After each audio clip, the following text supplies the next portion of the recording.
止语的，因为我们这一次是一个5天的友邦的闭关，所以呢是完全止语的。如果您需要交谈，请您就慢慢的、轻轻的走到会场外面。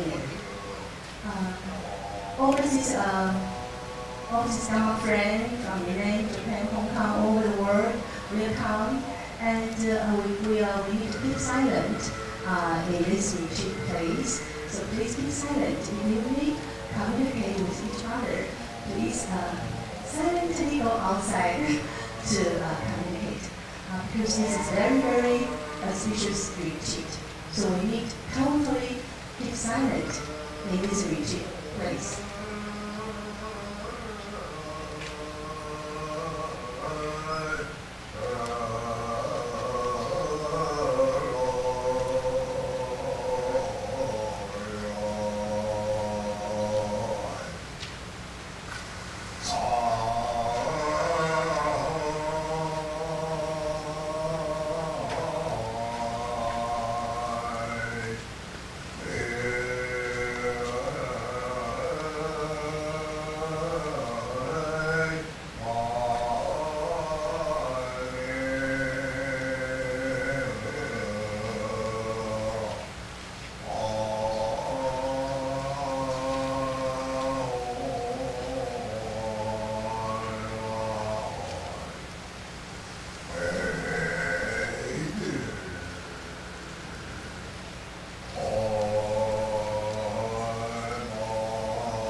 会场内是完全持语的，完全持语的，所以请大家以慈心悲心为利一切众生来做5天的普拉闭关，请大家禅修打坐，禅修慈心悲心，静心持咒打坐，来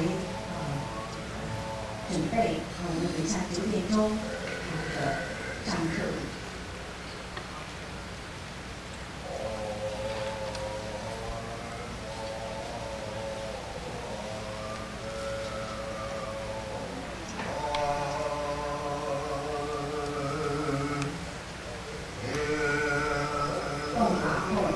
The overseas Lama friend welcome to Taiwan, and in this retreat place, we are totally keep silent. So please keep silent in the 5 days retreat. If you need to communicate with each other, please go to outside and very silently, slowly go to outside, and you can in outside to communicate with others. But in this retreat place, please keep silent.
你们两个共用，耳机就接这边，这样就可以了。然后这个就是他早上是布里马拉嘛。So.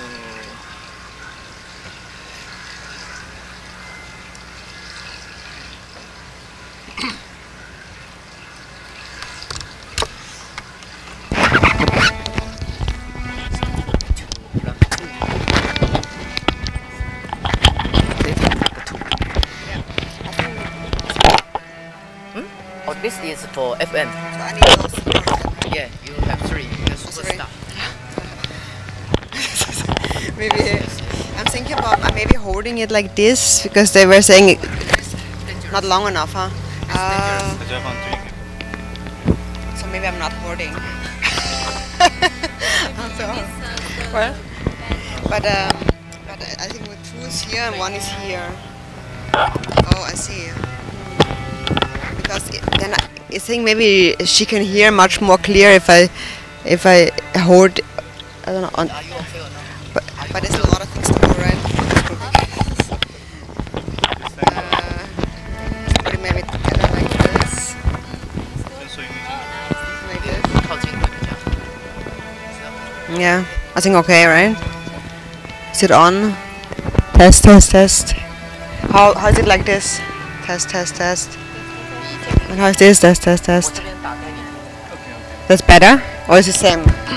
If it's same, I put it. If it's same, I put it here. Maybe okay. Oh, using okay? Yeah. Yeah. Okay. Then I put there. Yeah.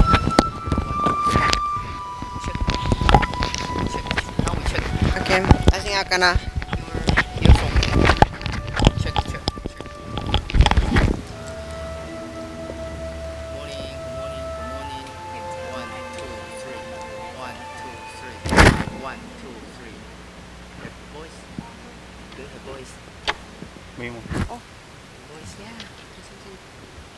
Oh no, I have it. Okay. Yeah. But I hear. Here. Yes, yes, yes. Yes. Yeah.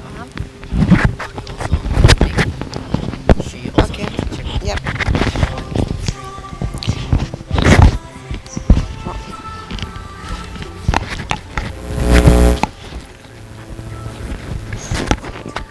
Test, test, test. When. Test, test, test. 1, 2, 3, 1, 2, 3.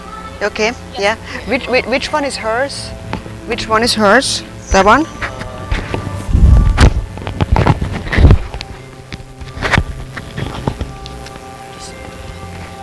This is her. Okay, so that's it. Okay. Yep.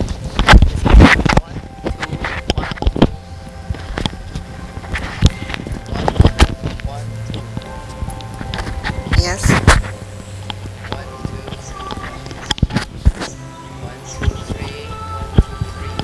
Test, test, test. 1, 2, 3, 1, 2, 3.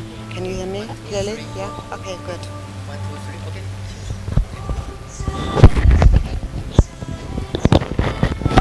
Keep thumb up. Keep thumb up.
when he wrote it, but Oh yeah, yeah. he got this. But he told me yesterday he won't be able. Yeah, he will be on.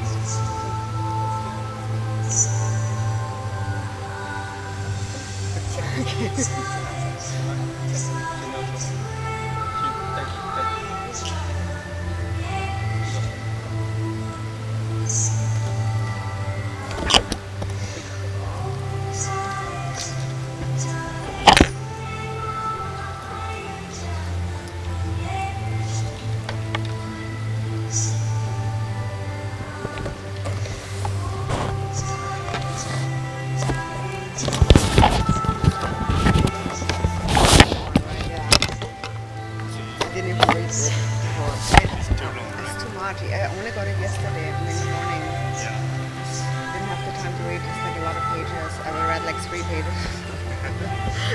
I just read it yesterday. Wow. But I think it's yeah, he's so good really. Yeah, He's so diligent. very good. Yeah, and he mark everything. He's so organized. Yeah. Amazing. Sadhana is okay. Yeah. You're familiar with it. Sadhana, yes. But this one I have not read it. This history, right? Yeah, and then the Vajrakilaya. I think until that point I read. And then I didn't read. What's after that? 然后就聊聊因为已经在这段。Now already wire stream, Okay, so so no keep it down now. Yeah. only for Sure.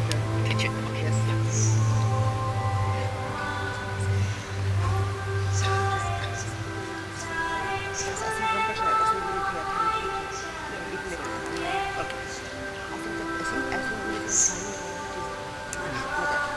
Even when you write something, it's so compact. So it's necessary always have to finish before I think. But if you speak slower, and I speak faster, then I think. Okay. Yeah. Sorry. Yeah. No, it's okay. It's just a language thing. Like in the German language, it's even longer.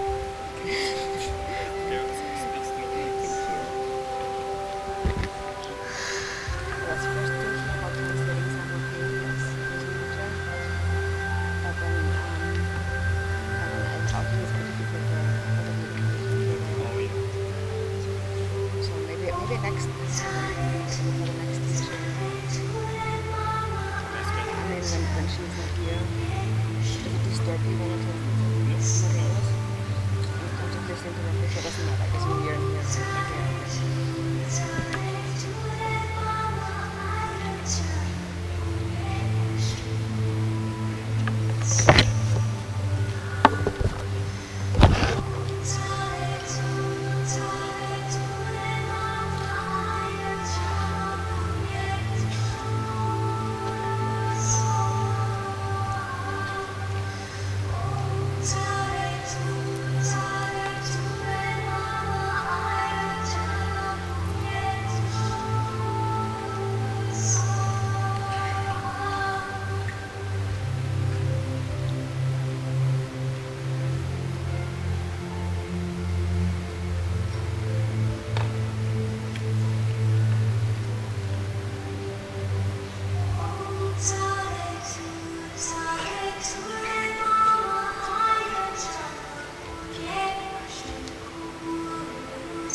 众请上本尊圣众及金刚上师Untitled Nima三顶礼或三问讯。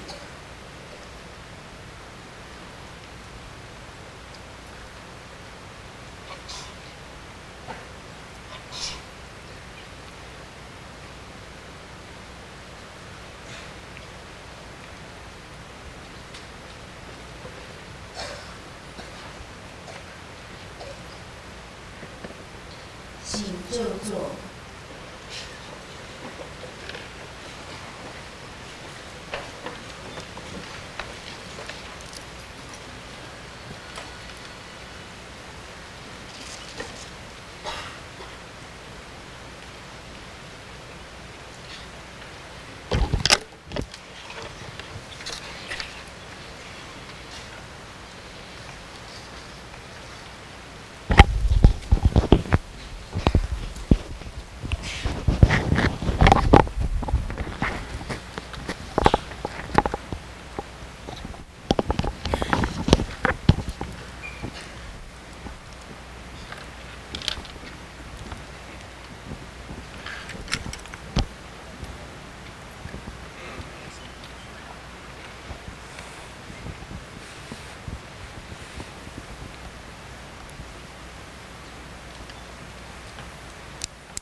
So we always mention that it is very important to cultivate a good motivation when we receive teachings and explain the Dharma teachings.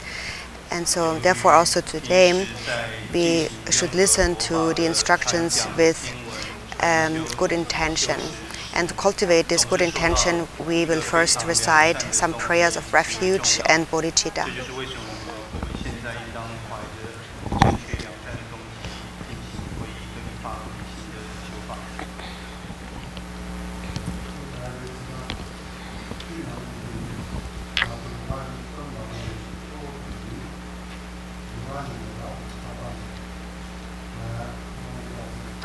We practice very, now that it is pure. So therefore it is very important to always listen and practice with a good motivation. So we will now recite the opening prayers together.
So now we are going to start Vajrakilaya Rupchu for the next several days. And this afternoon, Gretchen Rinpoche will bestow the empowerment. And right now, Rinpoche is doing the self-empowerment, and therefore there is some empty time. And therefore, I was asked to give a brief introduction to the sadhana practice of Vajrakilaya. So I will share a few words to the best of my abilities on that topic this morning.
So last year we also held the Vajrakilaya Drupche, and at the end of the retreat many people had some questions about the practice, and that is also because the sadhana itself is actually not so clear when it comes to the visualization of the generation stage.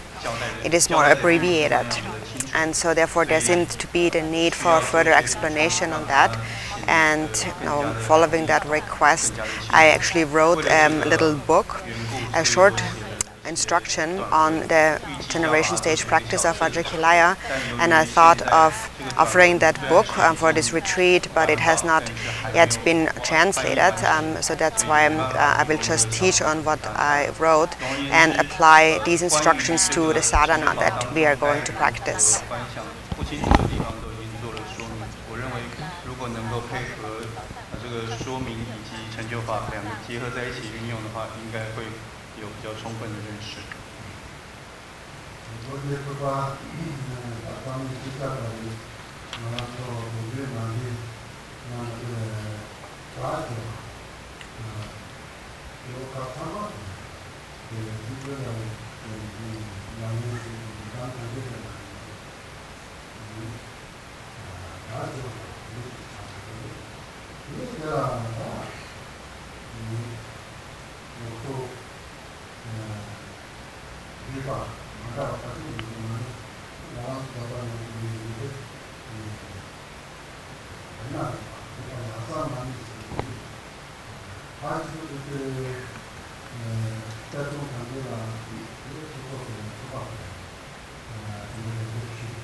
So the Vajrakilaya practice is actually well known throughout the different Buddhist lineages, and although there's many different Yidam deities, Vajrakilaya is really a practice that is widely spread throughout all the different lineages of Tibetan Buddhism. So it is a very widespread practice, and due to that there's also different traditions and lineages. And the one that we are practicing belongs to the Ratnalingpa Thermas, and it also belongs to the utterly profound highest Anuttara Yoga Tantra. And so generally speaking, many different Dertuns or treasure revealers have possessed those teachings on Vajrakilaya. So there's different treasure teachings on Vajrakilaya, but the Ratnalingpa Dharma on Vajrakilaya is the one that is mostly widely spread in Tibet, and also many people actually consider that to be the one that is endowed with the greatest blessings. So this is the one that we are going to engage in the practice now.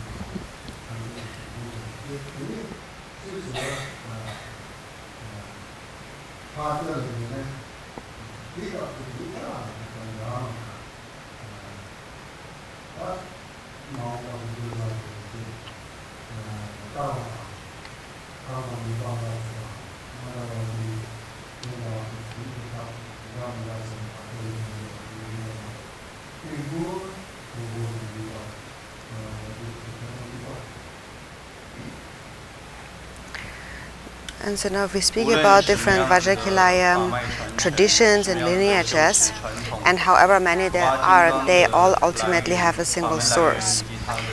And that is Guru Rinpoche, who had first arrived in Tibet and then later hid these teachings in the form of dharmas And due to there being a great variety of different teachings and sadhanas to accord with the mental dispositions, the fortunes, the karmic connections of future disciples, a great variety of sadhanas, of practices emerged, which then in future times were revealed by the various treasure revealers or the Tirthans. But however many there are, they all trace back to that single source. 追溯到最初的来源，它的典故都是相同的。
So the story begins with a brief historical background, which only exists in Tibetan. But basically, there is two different sources that the Dharma tradition traces back to.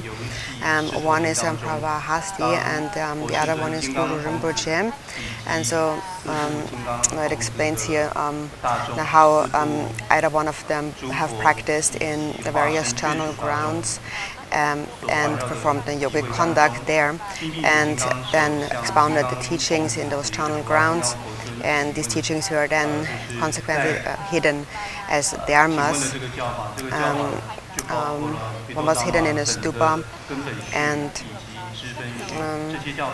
then there appeared an iron scorpion with 9 heads, who was sort of assigned as a protector, vowing to protect sentient beings without protection. And so to become the protector of this casket or this chest of Dharma teachings. And so this is the source, these caskets of Dharma teachings that were hidden at that time, and later then, as they were revealed, were compiled as in the form of various different sadhana teachings. So basically what this is saying in essence is that it traces back to this Dharma tradition of Vajrakilaya traces back to Prabhahasti and also Guru Padmasambhava, Guru Rinpoche. 除此之外，无尽莲花生大士在同一个狮驼林当中，他在清凉狮驼林当中行持境界行的时候，也取出了普巴金刚的图藏。那么当时有一个9头的蝎子的9头蝎子的镜像出现，表示他将成为众生无护众生的护主，无依众生的依靠。如此，莲花生大师仰仗着图藏的宝械，而取出了更多的图藏序部。也就是说，普巴金刚的序部来源还有2个传承，主要是阿舍利扎巴哈蒂，一个是阿舍利莲花生。因为呢，狮子和公鸡嘛，里面一些扎巴里面的因为空了不到光传序，那我们是吧？是吧？那公鸡吧。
And so then after that, Guru Rinpoche actually went into the presence of the Master Prabhahastim, and Guru Rinpoche requested the Master Prabhahastim to confirm empowerment and tantras of Kilaya upon him.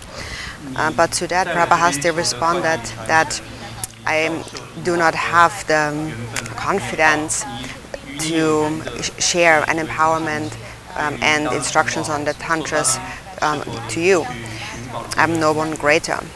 But there is a Dakini in a channel ground, Sosaling, in the eastern direction. Her name is the Dakini Devakolo, or bliss wheel, bliss chakra. You should receive these instructions from her. And so accordingly, Guru Rinpoche traveled to this eastern channel ground and met the Dakini Devakolo, and she appeared in fierce, wrathful form, holding a Khatvanga staff, and from her mouth uttering the Kilikilaya mantra. In her presence then, Guru Rinpoche requested empowerments and blessings, and having supplicated the Dakini, in an instant she turned Guru Rinpoche into a Hung syllable and swallowed him down through her mouth. And as he traveled through the various chakras and channels of her body, through this journey going through her chakras, he received one empowerment after the other in stages. So this is how he received the empowerments, and at the end he was then released, expelled from her secret chakra, her secret place. So that was the skillful means whereby she conferred empowerment upon Guru Rinpoche, empowerment, transmission and instructions.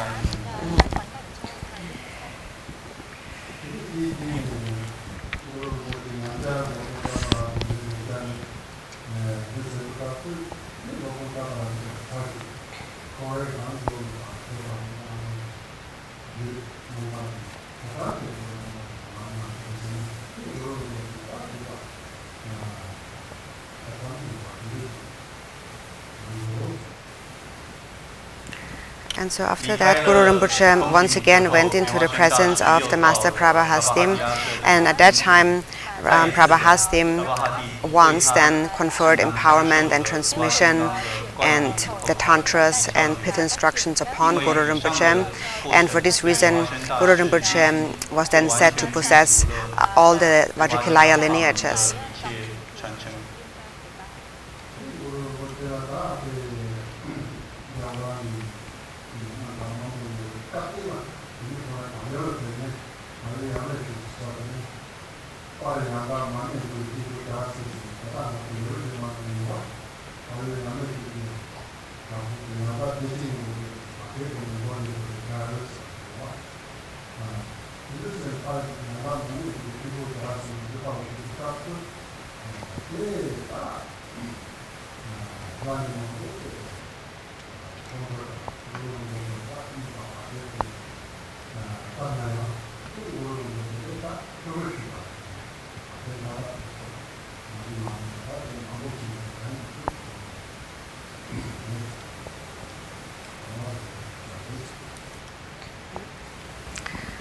So then There's actually many stories about Guru Rinpoche's life, even before when he stayed in India.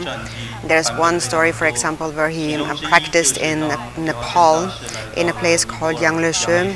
There is caves of practice, and one of them is the Marmagu Mandala cave, and also as a place where he practiced the Dechen Yingbo.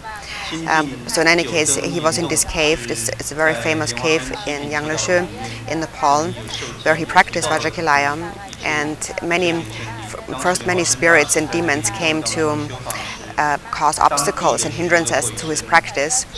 And it was then through the Vajrakilaya practice that Guru Rinpoche was able to turn away all these obstacles and magical apparitions caused by these demons and evil spirits. So there's many stories about that, but today we don't have so much time, so we'll just keep those stories brief today.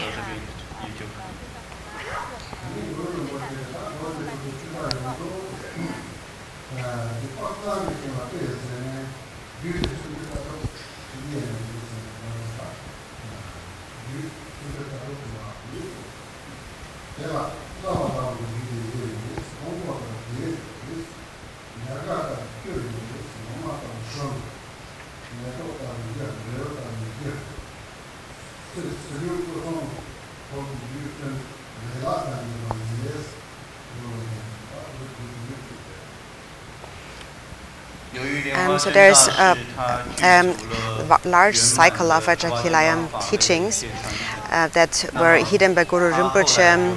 That is what is called like a wish-fulfilling tree. It is like a wish-fulfilling tree. And so it is said that it consists of 36 classes of Tantra, divisions. And among these there are 4 root Tantras, and there are 8 like trunk, like a trunk of a tree, tantras.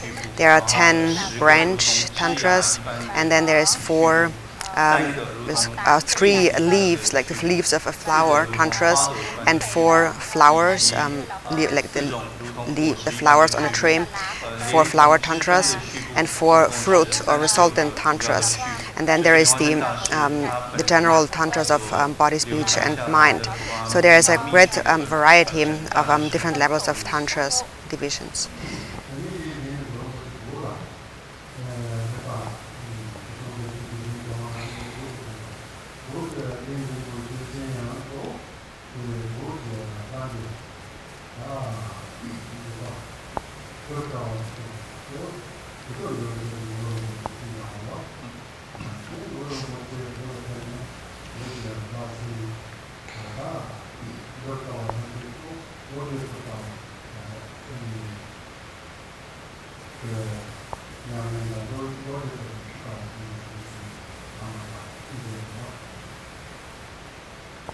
And so then after that, Guru Rinpoche traveled to Tibet upon the invitation of the king Chisung Detsen.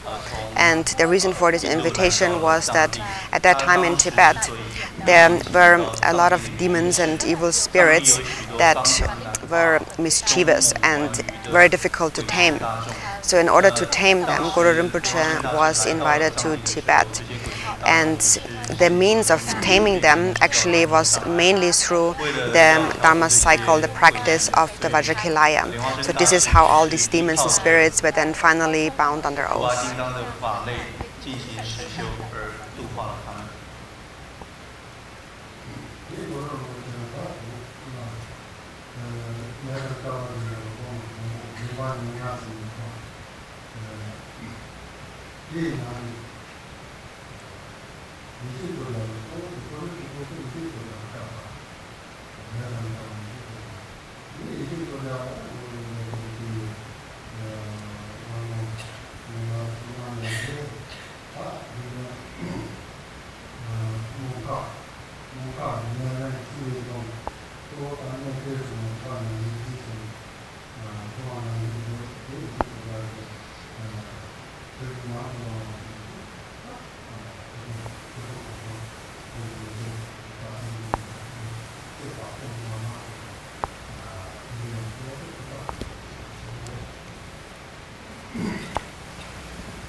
So then Guru Rinpoche arrived in Tibet and gathered many disciples, and in particular there were 25 disciples who were possessed of a very special karmic connection and fortune.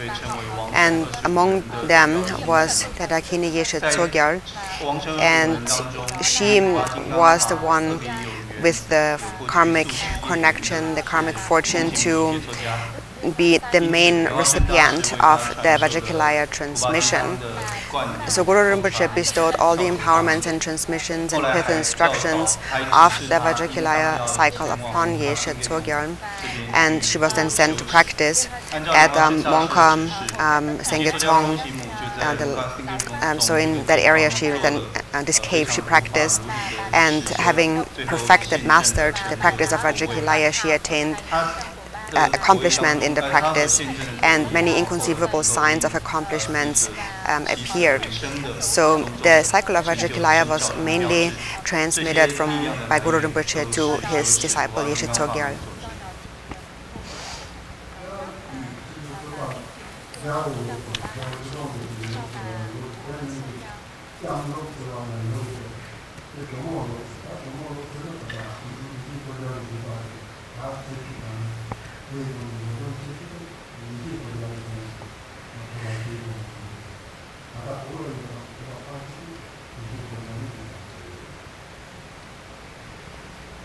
And so then many the other traditions of Vajrakilaya actually emerged.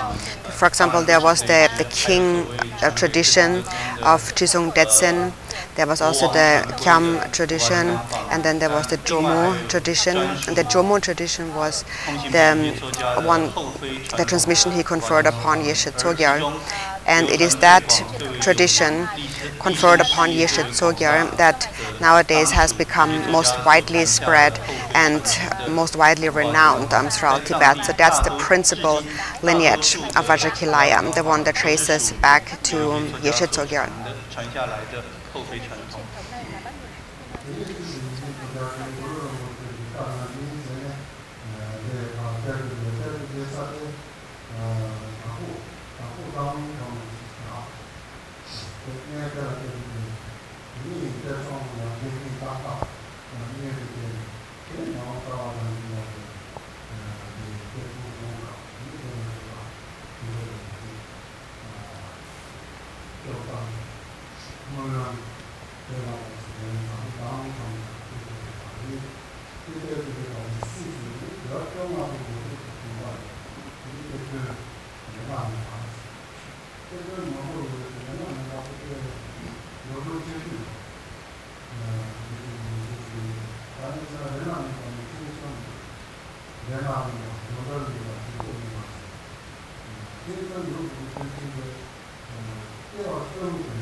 So then Yeshe Tsogyal, then having received these teachings, hid those teachings as dharmas, and so it was hidden in a place called Dakpo like a rocky mountainous area with the help of Genyen Tangla, and so then according to together with an aspiration to be revealed in future times as Dharma. And so then later, after the Dharma was hidden in the 15th century, then the Dharma revealer Ratna Lingpa, he revealed the Dharma. He was the main there to reveal these teachings, and actually his dharmas are said to be with the greatest benefit of sentient beings. The benefit that he had accomplished for sentient beings is just immense. He was actually given 3 different names, one of which was Ratna Lingpa, and then Drodun Lingpa, and then another one. the reason for that is that within one lifetime he actually completed the benefit of beings that would take others 3 lifetimes. So even though we have 25 different Tirthans, actually none of the other 25 Tirthans accomplished anything even close to what Ratnalingpa accomplished. The benefit of beings that he accomplished really was immense. And so that is the Dharma, the Dharma tradition that we follow in our Vajrakilaya practice.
So there's this image here that is being displayed of a practice cave of Vajrakilaya by Guru Rinpoche. And so then this lineage of Ratnalingpa has been uninterrupted up until the present day. And nowadays we still practice it, and also in particular we practice it at the Gar Monastery in Tibet. We practice Vajrakilaya.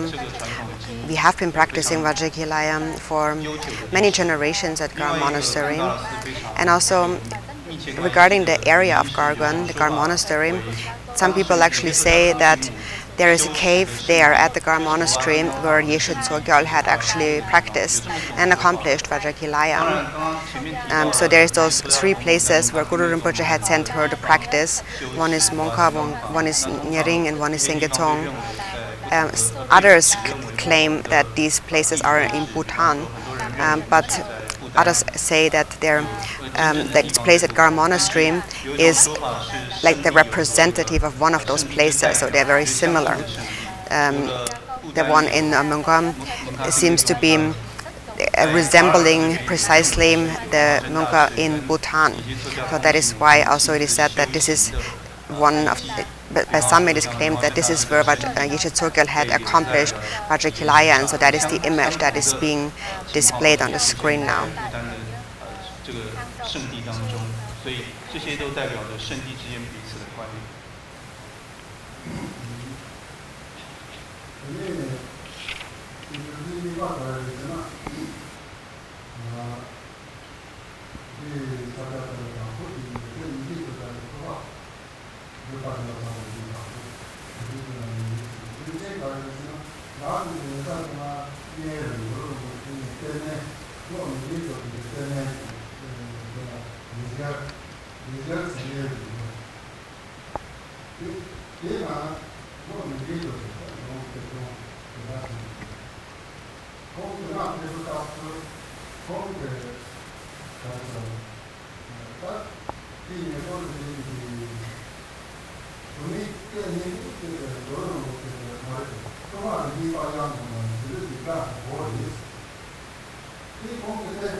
And so regarding this practice cave of Yeshe Tsogyal, close to at the Gar monastery, so there is a reason why it is considered her practice place. And so one is that like a long time in the past there was a great master at Derdun, a very important and famous Derdun of the Jigung Kagyu lineage, Lo Nuden Dojem. And there is this kind of pilgrimage holy mountain in the area called Yegyal. And so once Lo Nuden Dojem was traveling on a pilgrimage around this mountain, which is close by Gar monastery. And as he was traveling, he heard the voice of a female chanting the Vajrakilaya mantra in tune, in melody. And he was wondering, where does it come from? Where is this voice coming from? And he was looking around, and it turned out that this voice is coming from this cave at Gar monastery. And so that is why he concluded that this is Yeshe Tsogyal. This is the place where it appeared to him that Yeshe Tsogyal actually engaged in practice. So that's one reason why it is considered to be her cave. And another reason is that in 1979 or 80, when Rinpoche returned from prison back to the monastery, Gajin Rinpoche, he himself actually said that he went there, he practiced and did a retreat in that Yeshe Tsogyal cave. And as he was practicing, the water was dripping down from the roof of the cave, from some ice cones, and then as it fell to the ground and froze, it froze into the Vajrakilaya mandala. So Rinpoche said it looks exactly like the Vajrakilaya mandala, and he directly could even see the shape, the form of Vajrakilaya in the center. And Rinpoche was quite amazed by that, and he therefore said this really is the cave, the place where Yeshe Tsogyal had practiced and had accomplished Vajrakilaya. And so that's the reason why this particular cave is said to be connected to Yeshe Tsogyal.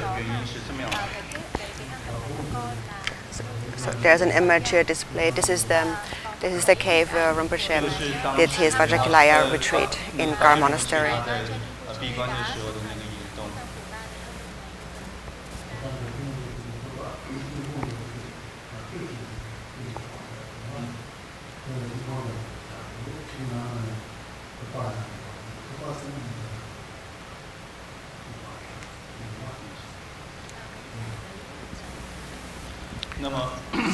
Yeah, so again, the water that was dripping down from that ice cone formed the mandala of Vajrakilaya. So Kapalama is just clarifying that this was the mandala of Vajrakilaya.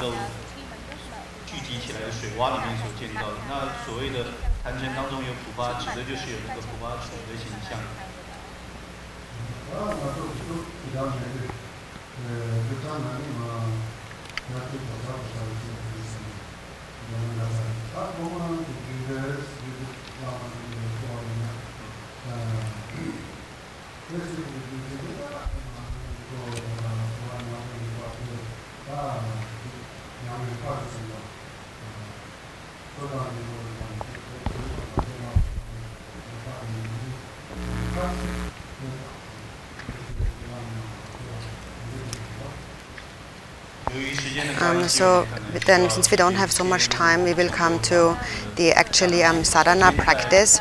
And so the sadhana begins with linear supplication, and the reason why we practice the linear supplication in the beginning is that we first supplicate to all the masters, the gurus of the lineage, to be able to fulfill this practice perfectly without any obstacles, without any hindrance.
So then we're turning to it, which is in our book on page 8, and that is to take refuge and to cultivate bodhicitta. And that is important no matter what practice we do. We always first take refuge and we cultivate bodhicitta. And it is said that the entrance gate to Buddhist practice is the refuge. And the entrance gate to refuge are the three kinds of faith: the clear faith, the trusting faith, and the longing faith. And so mainly it is the trusting faith that trusts in the three jewels, that understands the qualities of the three jewels. So we fully trust and believe in the three jewels, the Buddha, Dharma, and Sangha. So that's most important in the beginning. 很重要的就是要对佛法三宝产生这样的信心与信念，乃至身体并进。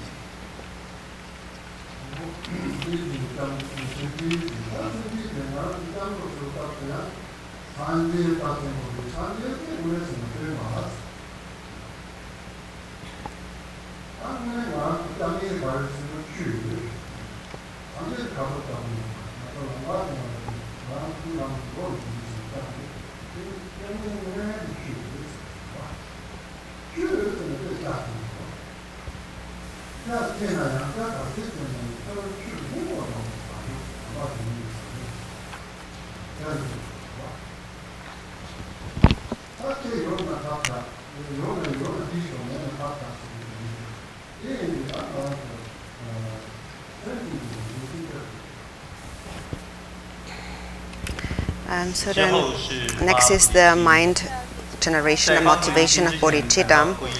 And so first, in the context of the refuge, we recognize the preciousness of the Buddha, who is the teacher.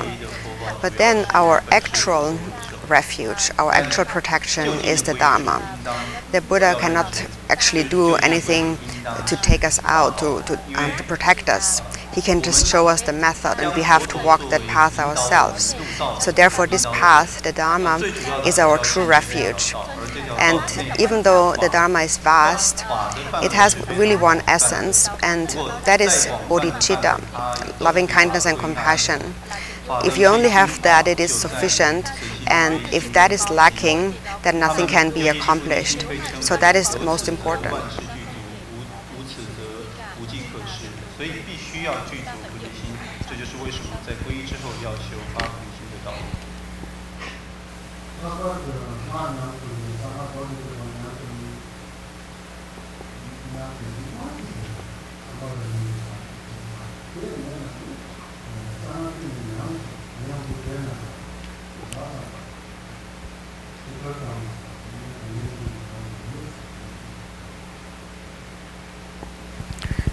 So in particular, in the practice of the Vajrayana, this really is the foundation of Vajrayana practice. Loving kindness and compassion, bodhicitta. If that is lacking, and we engage in Vajrayana practice, then what we are practicing is just really lip service. It's just an outer appearance, a resemblance of practice, but it's not the actual practice.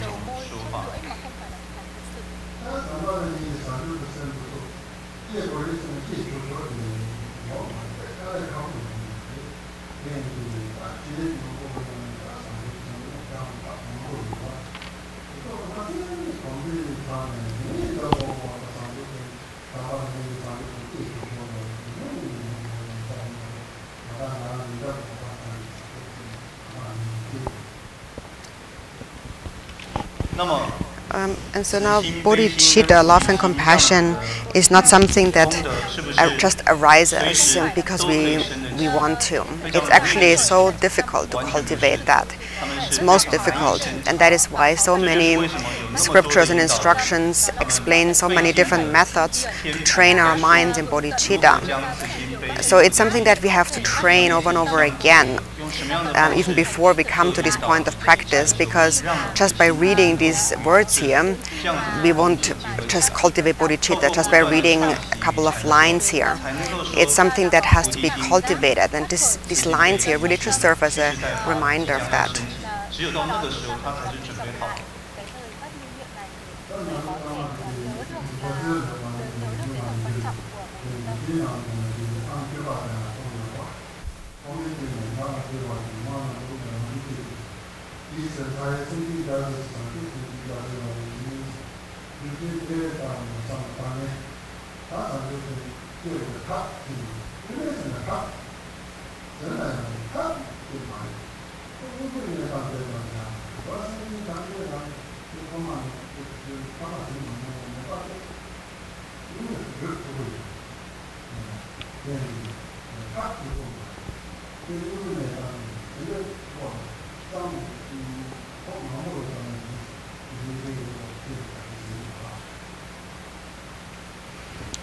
So all of us are familiar with the 37 Bodhisattva practices, and in there it says in verse number 10, if those beings, sentient beings who have been our mother since beginningless time of suffering, then what's the use of our own happiness?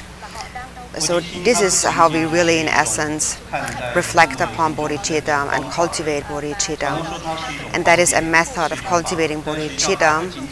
And even though we call it a method or skillful means, it's not just some kind of some kind of artificial method, but it really actually it shows us how things really are. Because it's the truth that all sentient beings have been our mothers in previous lives. They actually are our mothers, and it's not just a skillful tool for us to cultivate bodhicitta. It's really how things really are. So that is just one way of reflecting on bodhicitta as a method to cultivate loving kindness and compassion, or the altruistic mind.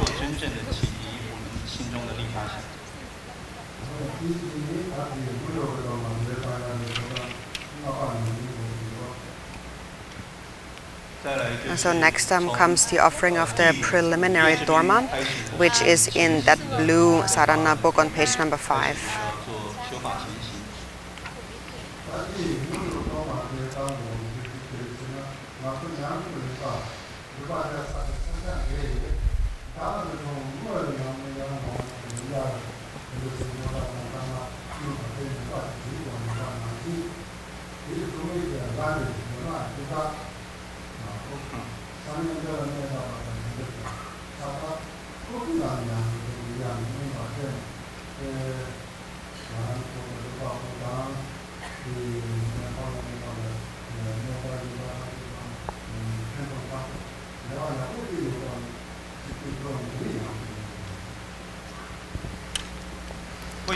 And so the reason why we offer this preliminary dharma is because it is like we want to borrow the place of practice. So we are in a place where we intend to engage in Vajrakilaya practice, and so then there is also local territorial spirits, gods and so forth, who live in that place and who also own that place.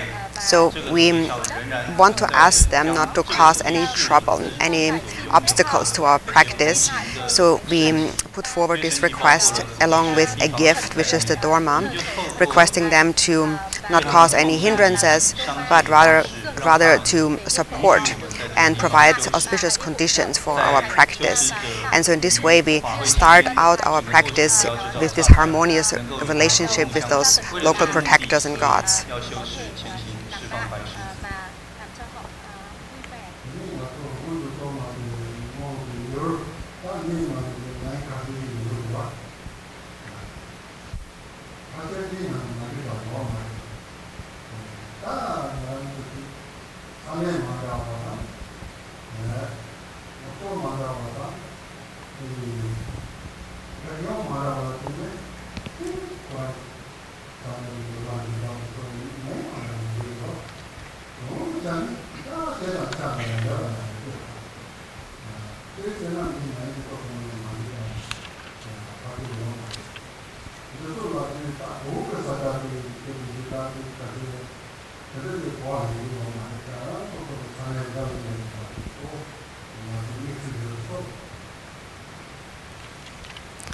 And so then the recipient of our preliminary Dharma offering are all these gods and demons and spirits of that place of practice.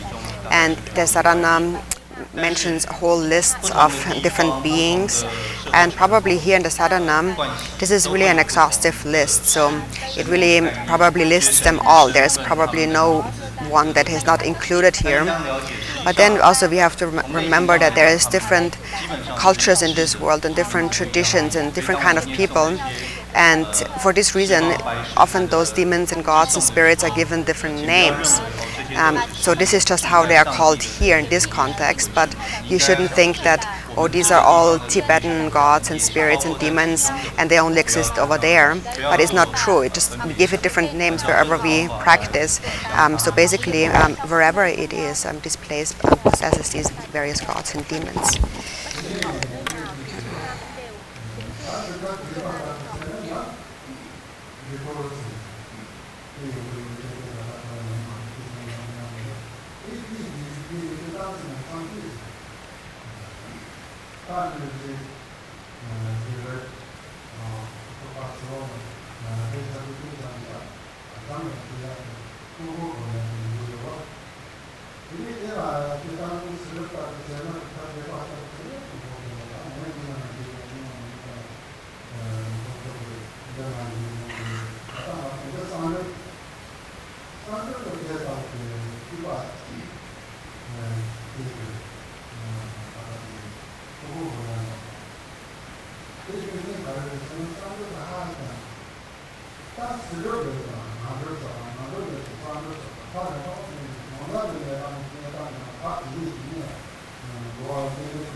So then according to the extensive sadhana, the outer sadhana, there is also a hindrance dharma to be offered, but this actually is not included in our practice because it's the brief practice, the concise practice, so we won't go into that now.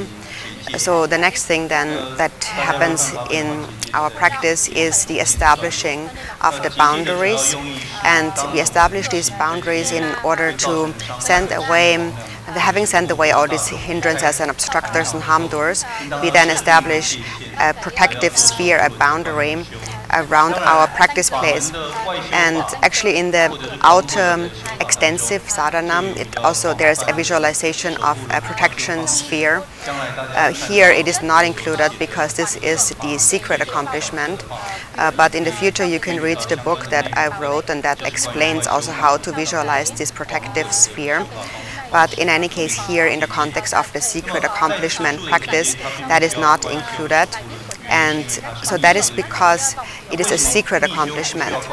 So the accomplishments become increasingly profound. So the inner accomplishment is more profound than the outer accomplishment, and the secret is more profound than the inner. So we come closer and closer to the ultimate truth. So this is the secret accomplishment. And from this perspective, we realize that there are no real outer hindrances and demons. The real hindrance and demon is our own dualistic grasping, our belief in a concrete reality. And on the ultimate level, that does not exist. There is no division between self and others. One has realized non-dual primordial wisdom and rests within that meditative state. And within that state, one realizes that hindrances and obstacle makers and so on, obstructors, do not inherently exist. And so that is the boundary established here. So it says here, in the immeasurable palace of the spontaneously accomplished nature, even the names of obstructing and misleading demons do not exist. So we recognize that the demon is nothing else but our own thoughts and afflictions. So the boundaries are established around our thoughts and our own afflictions.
'Next is the confession, and the confession actually is also from the ultimate perspective. And so normally when we confess misdeeds, then we bring to mind all of our misdeeds of body, speech and mind, and we develop regret, and then we apply the antidotes, for example, of the 4 powers, and we confess our misdeeds in the presence of a witness or some kind of recipient of our confession, and we confess with great remorse. And so here it is not the case. Like we mentioned before, this is the confession from the ultimate perspective that already transcends all conceptual thoughts. So ultimately there is no division between something to be confessed and someone who confesses. So therefore abiding within a state of non-dual primordial awareness already transcends all duality, and therefore there is no need for a separate, actual, deliberate, effortful confession. Actually, this is the ultimate, the most supreme, the best confession.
The next is the consecrating of the offerings, and the offerings here consist of Amrita, Rakta and Dorma, and these are the inner offerings of the secret mantra, and the Amrita is the nectar, that is Samaya substance consisting of 8 main ingredients and 1,000 subsidiary ingredients. And then there's Rakta. Rakta is blood, and it represents a desire and so on. And then there's Dorma, and the Dorma represents all of the 5 sense objects, the sense pleasures. And so in general now, but here in this context, we have recognized that everything, the 4 elements, the universe, the beings, are primordially pure. So when we recite this line, we recognize the original purity. So it says here, Supreme Rakta, primordially pure and self-arisen, Rakta, great redness that liberates the 6 realms into basic space. So those 6 realms, in particular, according to the Vajrayana view and the view of Dzogchen, it is said that the 6 realms, the beings of the 6 realms, are primordially self-liberated. So according to this view, everything is primordially free and liberated, and therefore there is no need for any deliberate, separate liberation. So that is what is meant here. So again, Rakta, blood, has the nature of purified, pure desire, attachment of all sentient beings. It can be explained in has a very profound meaning actually. So from the ultimate perspective, the beings of the 6 realms of samsara actually ultimately in their essence have never been confused, never been defiled by any fault. And that's the essence of this blood, that the Rakta. And then the Dorma is the phenomenal existence present in the ground, also pure primordially since the very beginning. So these are offered, and the reason why they are offered from this ultimate perspective is in order for us to let go of our ordinary fixations and graspings and stinginess and habitual karmic imprints in our mind, our habitual patterns of thinking. So here we speak from the ultimate perspective, where there is no real object to be attached to or to be stingy about. All of these objects just are temporary appearances. And so for this reason, these offerings of Amrita, Rakta and Dorma also are not necessary to actually arrange on your shrine at all times, but what's important here is that when you reach that, is that you really understand the inner meaning of these offerings. So it's about not the offering itself, but what they represent, the inner meaning represented by these three kinds of offerings. 所以在就近义当中，并不需要特别去记住这些，了解此道理，便是所谓的就近的实质的意涵。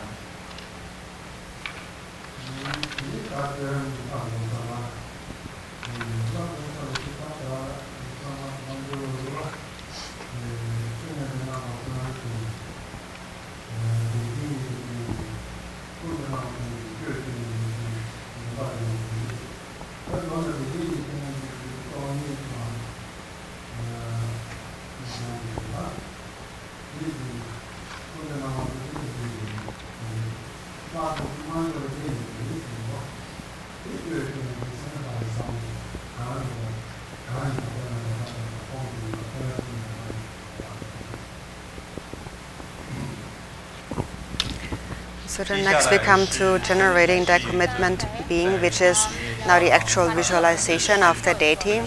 And now according to the old tantric system, the deity is cultivated by practicing three kinds of samadhis, three samadhis. It is the samadhi of suchness, the omnipresent samadhi, or all-illuminating samadhi, and the samadhi of the cause. The first one, the samadhi of suchness, is the training or meditation on emptiness. The second one, the all-illuminating samadhi, refers to compassion. And so these two are the foundation of any deity practice. And then the third one is the causal samadhi, where we visualize the cause, the seed syllable, where from the deity arises. So here it is a dark blue hung syllable, from which then gradually the deity arises.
So it says here, the manifold appearances are the immeasurable palace. Actually, so this line in itself is a very abbreviated line that includes a lot of meaning already. So in general now, when we practice the Vajrayana, the foundation of such practice must be a pure perception. So we recognize that the four elements, the entire universe, everything is pure by nature. So therefore everything that appears, all appearances are like this immeasurable palace, the mandala of the deity. This is how we should see everything that appears. Also in the Gongchik it is said that the generation stage actually is primordially established. This is how things primordially are from the ultimate perspective. So this line here, this sentence here summarizes the entire meaning of that. And then it says, within the mandala, a blazing dark blue triangle, and so on. So because the text says triangle, some people take that very literal, and they think that the Vajrakilaya mandala is actually in a three-cornered triangular shape. But it's actually not entirely the case, because now what the triangle represents is in the generation stage, the emptiness aspect of whatever appears. And it really appears from Dharmodaya, which is the source of all phenomena, like a tetrahedron. And in a tetrahedron, the tip part is turned downward, while the flat part is facing upward. And this is like a double, like a pyramid, and representing the nature. Okay.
And so then we have visualized this tetrahedron, and so now within that then, within this triangular shape, which is the source of all phenomena, then the elements arise. So it says the 8 charnel grounds enclose a vast expanse of wrathful wisdom, fire. So then first the element wind, and upon wind water, and upon water earth, and then the Mount Meru, a large mountain, and the mountain consists of 4 levels in a like upside down triangular shape. So there is 4 levels, and they become, with each level it becomes broader. So the upper part is the broadest. So you have 4 of these levels getting bigger. And then there are the 8 charnel grounds enclosing a vast expanse of wrathful wisdom, fire. So then you have this mountain, and on the surface of that there is the wisdom, fire, and the which also in the extensive sadhana speaks about a fence of vajras, of blazing vajras, fiercely blazing vajras. So it is said that it reaches upward until like 2/3 of the entire immeasurable palace. So it is not entirely filling this tetrahedron.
So you have this blazing mass of wisdom fire, this like triangular shape, and then there is within that a fence of Vajras, and so then within that is the actual triangular shaped immeasurable palace that also consists of different levels. So there's the first level, then the second level, consisting of various precious objects and having 4 gates. And then when you enter them, there are 3 other levels to progress through.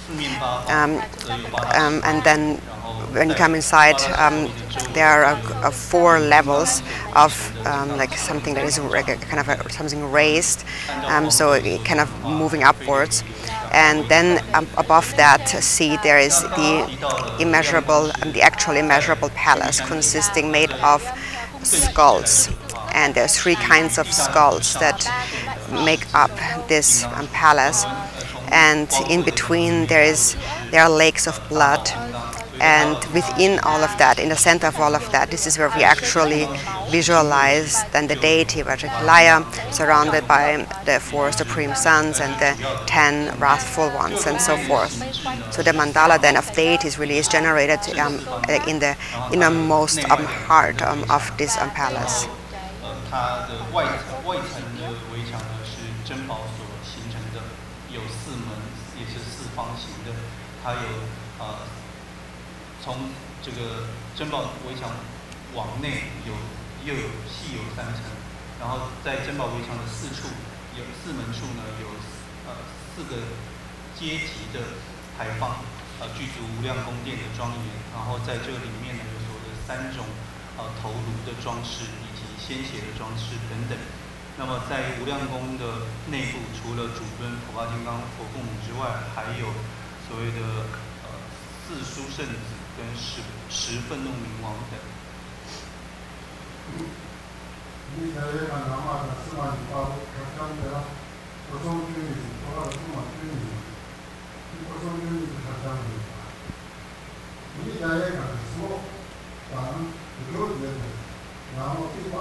So then, between the outside and the inside of the immeasurable palace, there are these oceans or lakes of blood, and the 12 Kilaya protectors are in those blood lakes.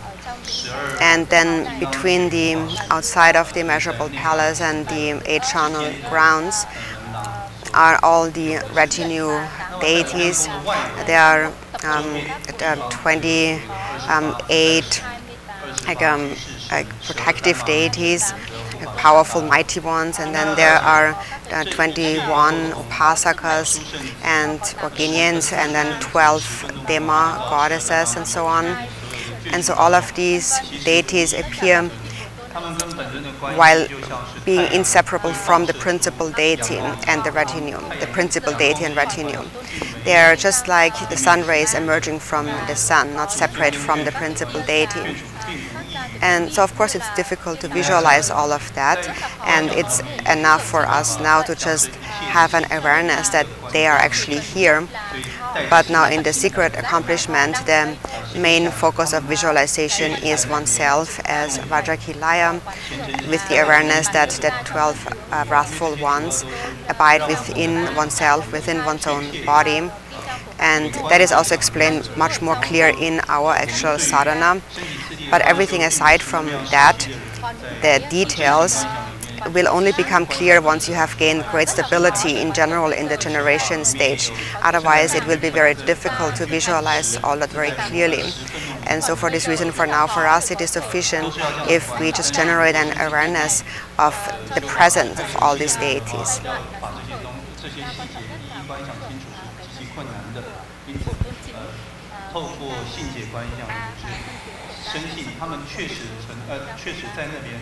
这样子来观想，应该是可以作为替代的。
So now, since we don't have so much time for the details of the visualization, and also we still have questions and answers coming up, we will go to the actual visualization of the mantra recitation.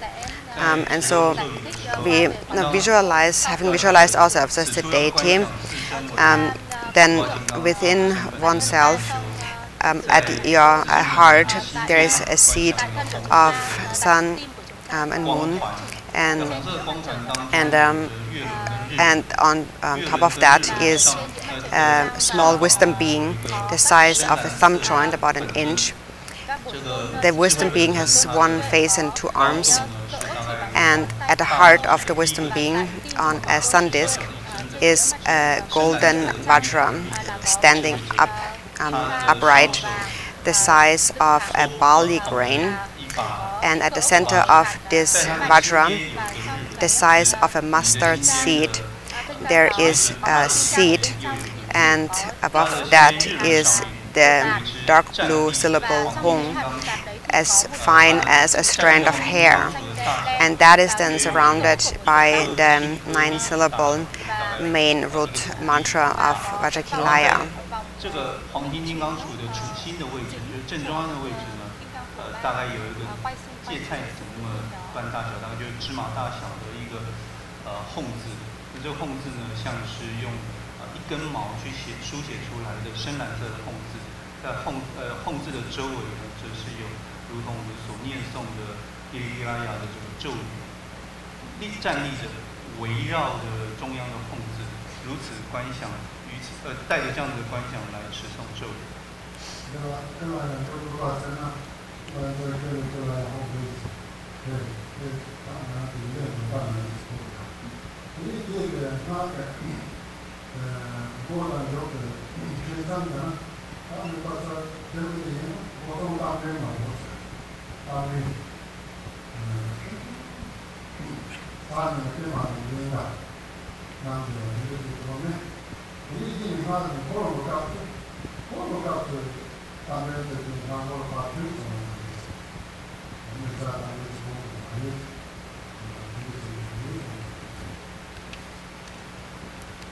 So the 9 syllables are the Vajrakilaya Hum Pet, the root mantra.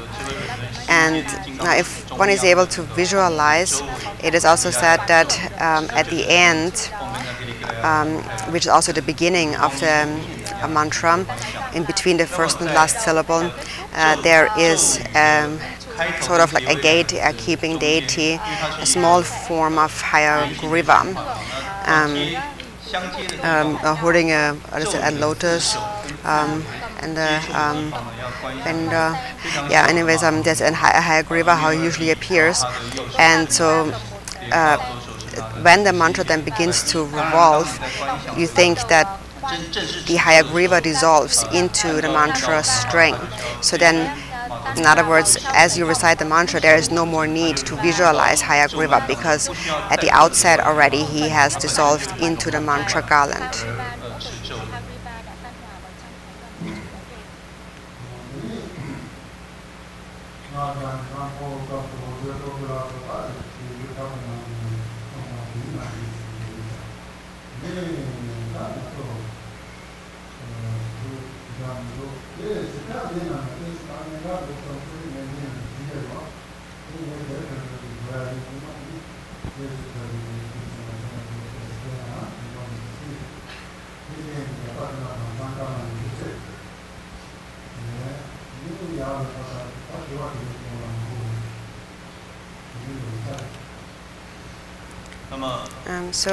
Then there is the visualization where when the mantra garland revolves, light rays radiate and gather back, and that is just according to how it is explained in the sadhana.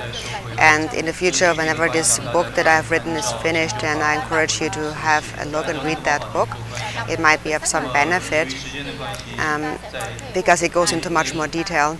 And so because we have a lot of questions, we will first take a break now for 20 minutes, and then when we come back, we will answer the questions.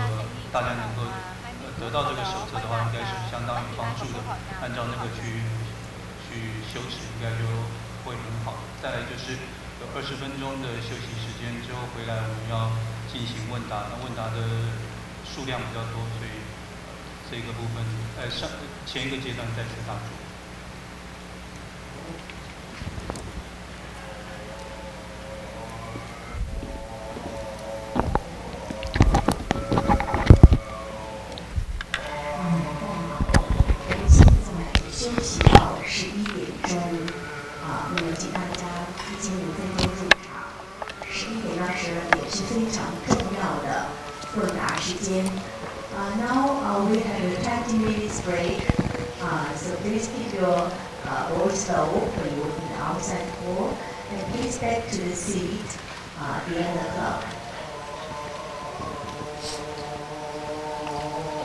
And one notice for everyone, 照片请不要碰触，有些法友呢会对照片顶礼碰触，这些都不需要的。Please don't touch the photo. Thank you.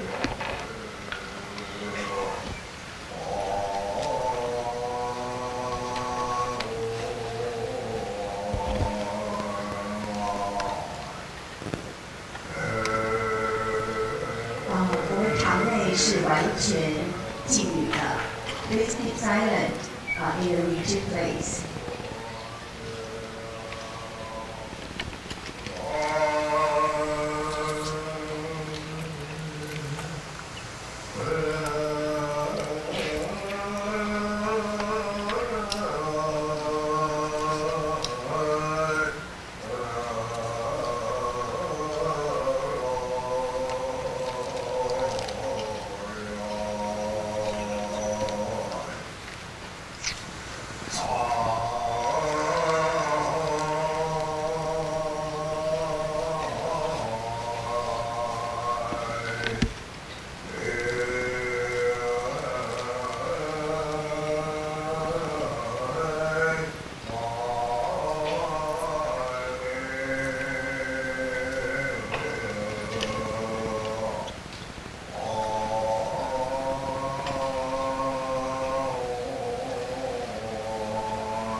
Amen.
请就坐。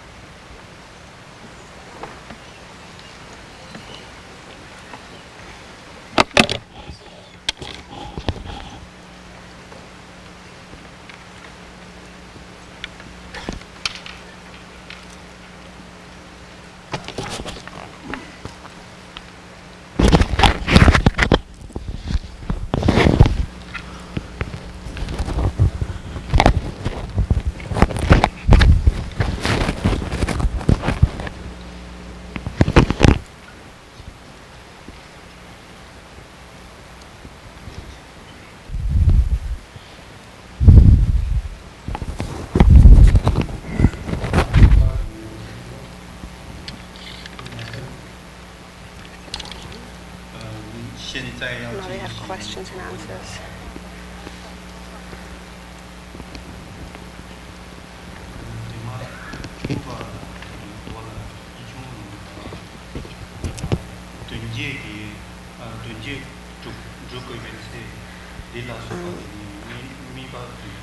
It's about the visualization of when we have to visualize the front visualization. There's a small print on page 16 for an alternative mantra visualization.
So for this, first of all, generally this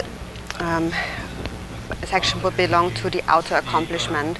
And now, according to the Nyingma system, we actually practice the front and the self-visualization as indivisible.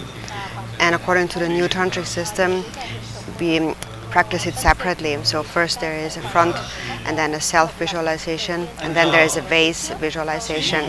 So there's these 3 ways of visualizing. And in the Nyingma, all of this becomes one. And so now here, in this context, so when one practices the front generation, so first one, during the mantra recitation, now first one has visualized oneself as the deity, and then for this particular visualization, there is separation between oneself and the front visualization. So there's 2 visualizations, and first from the self-visualization, these light rays mentioned here stream forth and gather back, and then separately from the front visualization, light rays stream forth and gather back.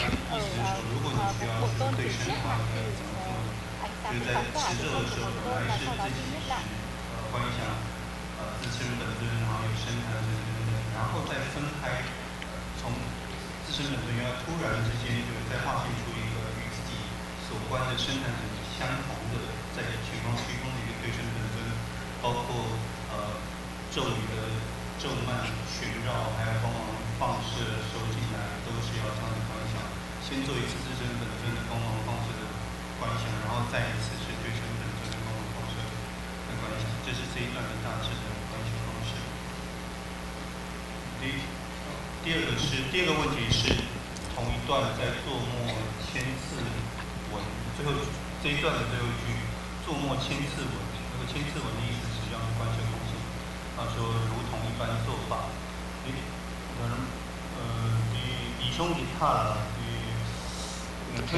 ，At the end of this small print, that at the end of the session one recites the words that should be read after every 1,000 recitations. What does that mean?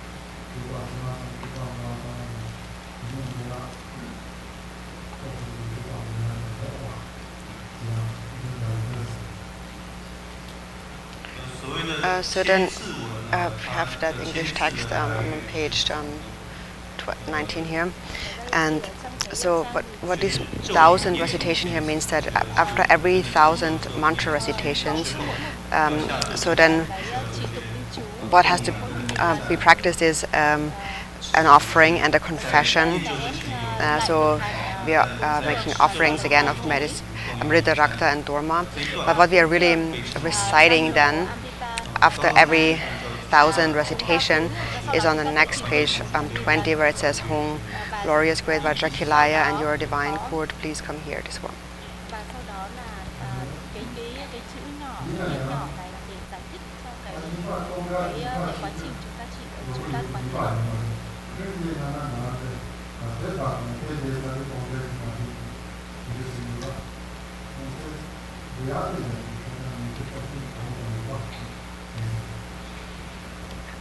So even though it is said that after every 1,000 recitation one should make this offering here on page 20, but actually it's not necessarily exactly after 1,000 recitations, but rather it is after every session. So at the end of each mantra recitation session, one recites this verse here on page 20, where one is making offerings and performs confession.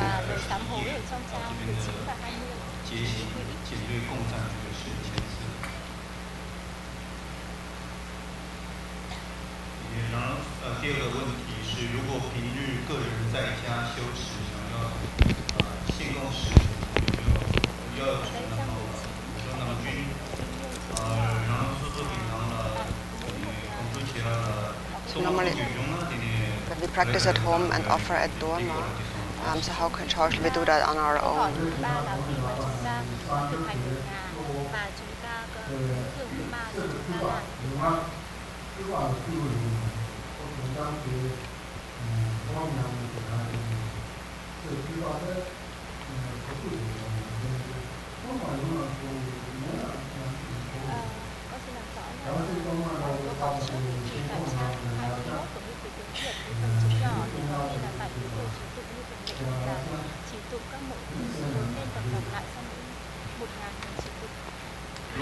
So since this is a secret accomplishment practice, the emphasis is not on outer elaboration. So the actions of body and speech are not principal, but what's most important is the ultimate accomplishment, the practice of meditation. And so from that perspective, if you offer a Dharma, it is fine, but if not, you can still do the practice. And also to represent the Dharma, you can set up a piece of fruit and any kind of drink on your shrine. That is also fine.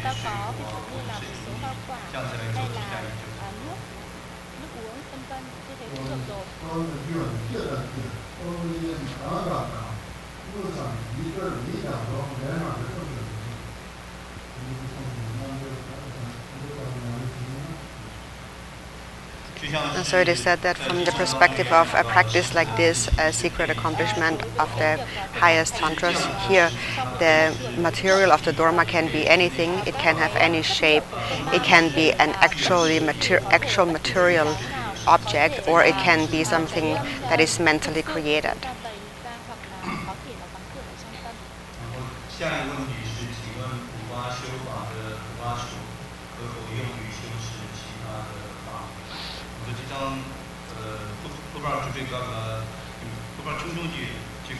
So during the Vajrakilaya practice, we need a small purba as a support. And so can we also use another an object such as the Hayagriva, an image that has Hayagriva on it.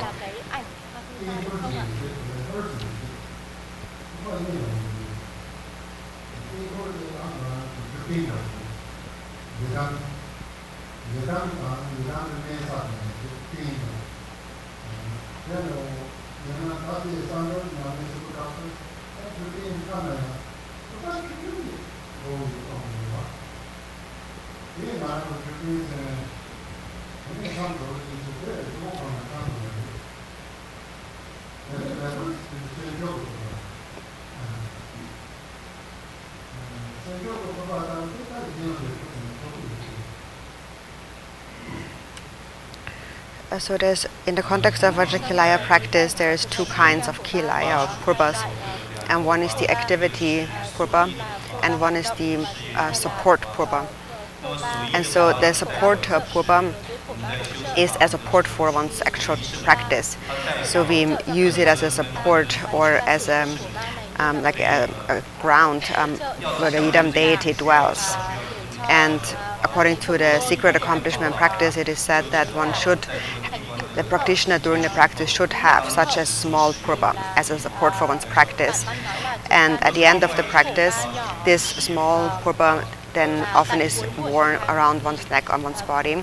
And then the other one, the activity purba, represents the supreme sun, which also can be used for other purposes.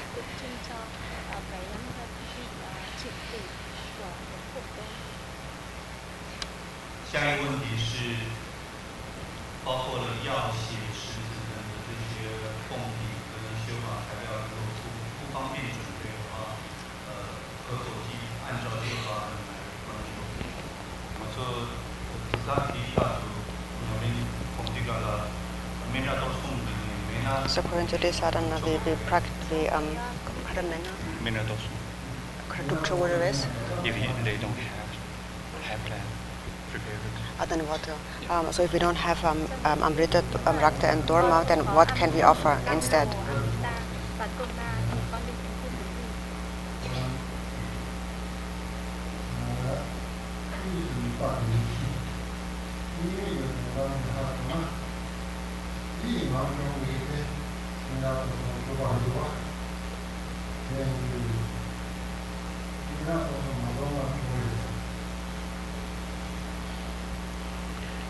So we mentioned before that here in this practice we actually offer the Amrita, Rakta and Dharma from the perspective of the ultimate truth, and that means we have understood the meaning of non-dual primordial wisdom, and we sustain this awareness. And through sustaining non-dual awareness, that sustaining becomes that threefold offering of Amrita, Rakta and Dharma. So therefore, from this perspective, it is fine if you do not have the actual materials, but it's important to understand the meaning.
So also mentioned before that it is important that we understand why we offer Amrita, Dharma, Amrita, Rakta and Dharma.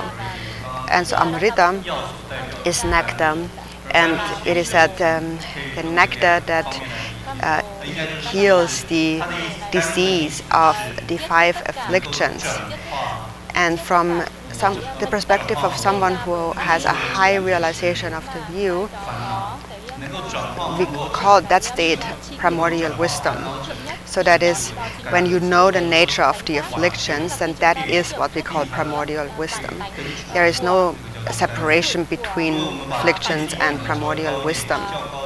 So when one understands in the state of awareness, we refer to the mind as primordial wisdom, and in a state of unawareness, it is an afflicted mind.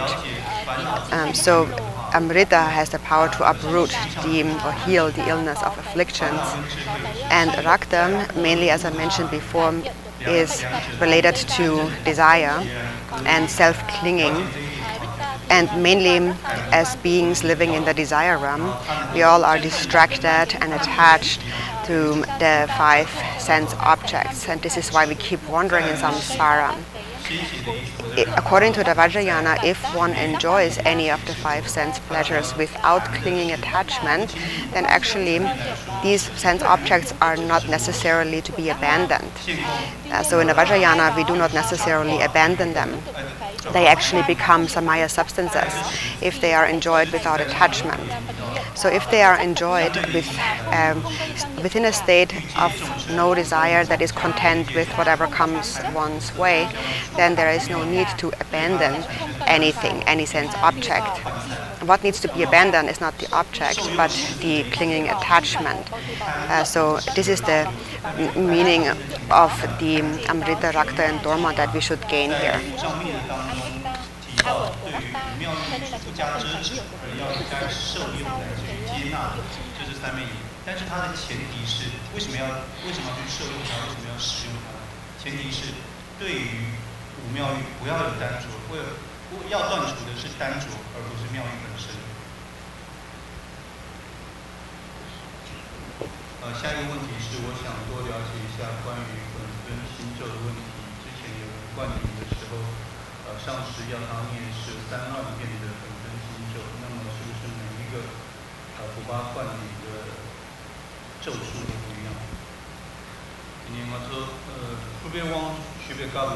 When we receive the Vajrakilaya empowerment, what mantra do we need to accumulate and how many of those mantras? Because every Lama has their own way. So there was one Lama who received an empowerment. He said at least we need to accumulate 130,000 of these mantras need to be accumulated at least. So anyways, each Lama has their own way of explaining that.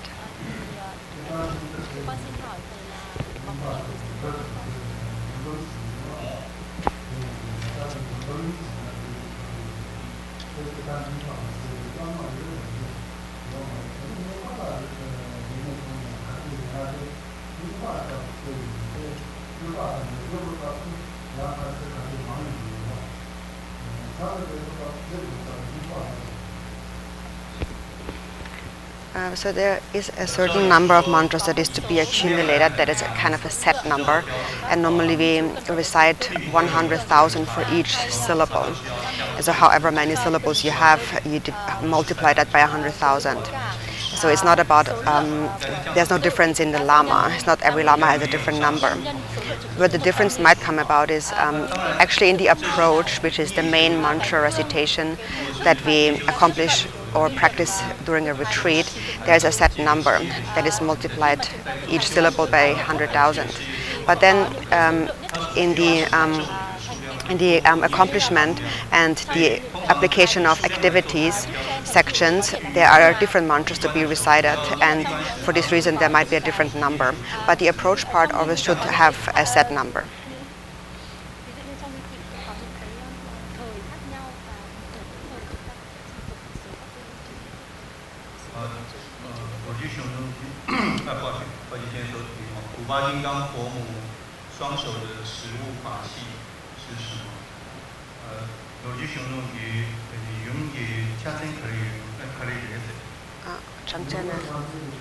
What's the implement of the consort?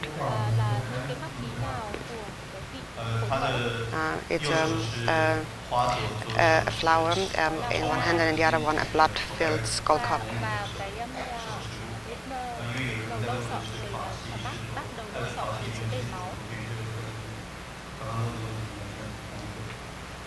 后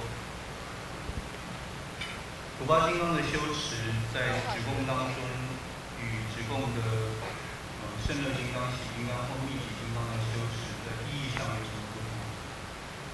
直供与直供大具与直供的桑罗桑拉里面都是according to the Vajrakilaya lineage, what's the difference between Vajrakilaya, Vajra, and Kuyasamaja? Của ba và của Kim Cang.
So in general, they all belong to the system of the Anuttara Yoga Tantra, so the highest yoga of secret mantra. And there are some slight differences between the new and the old tantric systems in terms of how the practices are explained. But in general, a practice, a certain class of tantra of any yidam deity, does not just consist of a visualization. It is a complete cycle. So there's a generation, the visualization, and the completion, a complete cycle of instructions that is very individual to each of the yidam deities. So there might be slight differences due to that. And then there are father tantras and mother tantras. And there's different explanations on how they are explained, also in terms of explaining the essence of clarity and emptiness that is represented by the deity. And however, in whichever way it is explained, the ultimate purpose and meaning is one and the same. The purpose of visualizing the deity is to cut through our ordinary thinking, our ordinary perceptions and impure perceptions.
So that we speak about 4 classes of Tantra and sometimes 6 classes of Tantra, especially in the new transmission of the secret mantra teachings.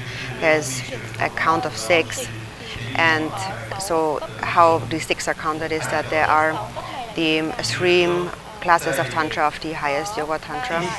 These are also called the 3 inner Tantras. And these 3 inner Tantras are the Maha Yoga, Anu Yoga, and Ati Yoga. So we have 3 classes plus the Maha, Anu, and Ati. And so our sadhana the way we visualize follows the Maha Yoga system. And then for the completion, there's a completion stage with characteristics and without characteristics.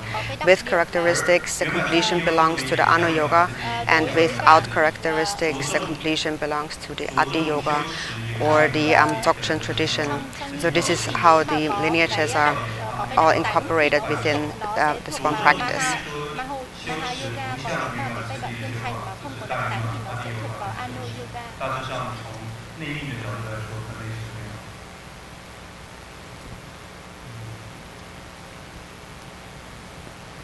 自己在家可以依这个法本修持吗？除了法本、普发曲以外，还要准备什么东西？全部都用观想可以吗？그런 게 라는 소속이 나가 그다 기다 때 So can you follow this particular sadhana practice on your own at home? So then you need some offering substances and a small pupa. And if you don't have any of these substances, is it okay to just visualize everything?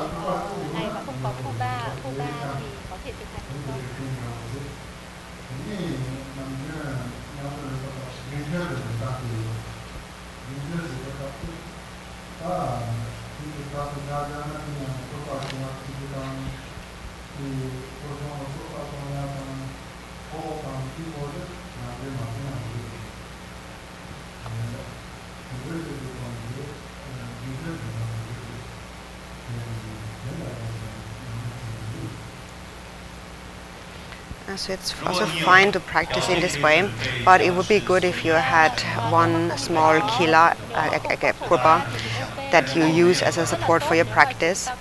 And then there is sadhana for daily practice, and so that means that on a daily basis you do not always have to recite the consecration of the purba and the petition, the offering to the Kilaya protectors, and the feast offering, the tsok. So these three practices do not always have to be recited on a daily basis. So you can just rely on the concise daily practice of the Vajrakilaya.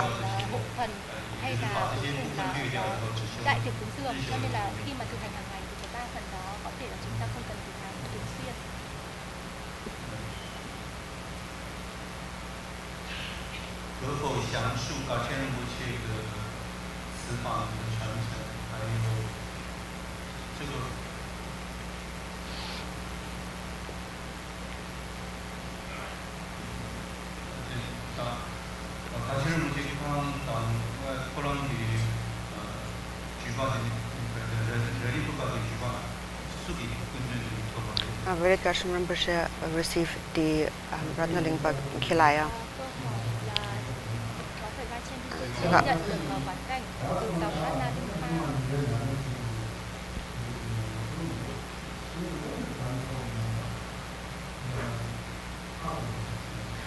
Yeah, so Kapalama is not sure where exactly Darshan Rinpoche got this transmission from. It is just a practice that has been done at Gar monasteries for many generations, but he doesn't know exactly where Rinpoche has received that from.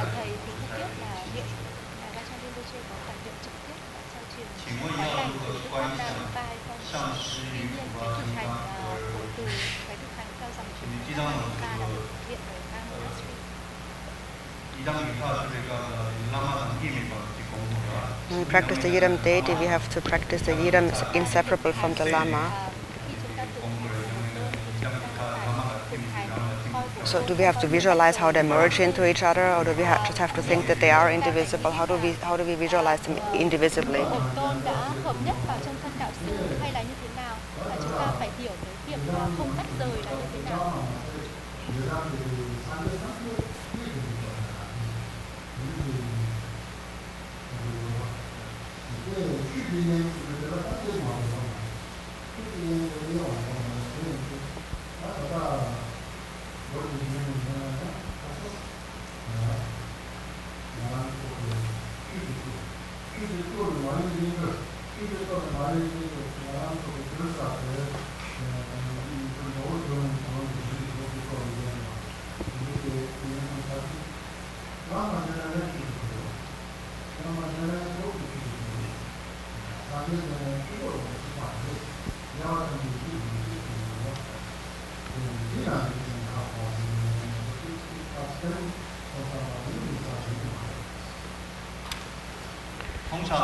So there is no need to actually visualize any kind of dissolution or kind of merging between them, but we understand that their nature is that. So when we practice the Yidam deity, not just do we recognize the Guru as indivisible from the Yidam, but the Yidam is indivisible from all the Buddhas. They all arise from the expanse of Dharma Dhatu, and nothing transcends the Dharma Dhatu. So ultimately, the nature of Vajrakilaya tomb arises while remaining unmoved from the state of Dharmakaya. So while remaining within a state of the Dharmakaya, the deity appears in order to benefit sentient beings to be tamed, manifesting various form emanations. So the Guru's mind is the Dharmakaya, and the Buddha's mind also is indivisible from the expanse of Dharmakaya. It is that within the expanse of primordial wisdom, all the Buddhas are indivisible. They are all one. So this is what we need to understand in this practice. There is no need to actually visualize how the Guru is dissolving with or merging with the Yidam deity.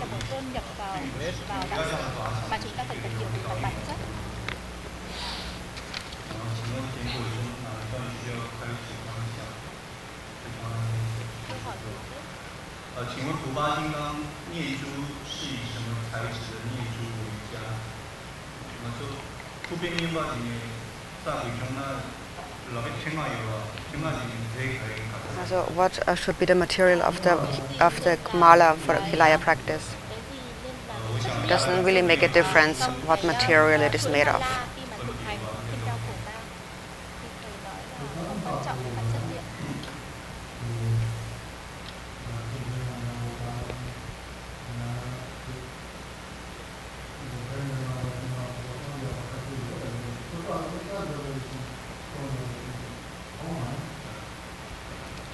So there's other instructions for wrathful deities where it is said that the mala should be made of like raksha beads or skull bone. But in the context of Vajrakilaya now, I personally have not encountered any such instructions.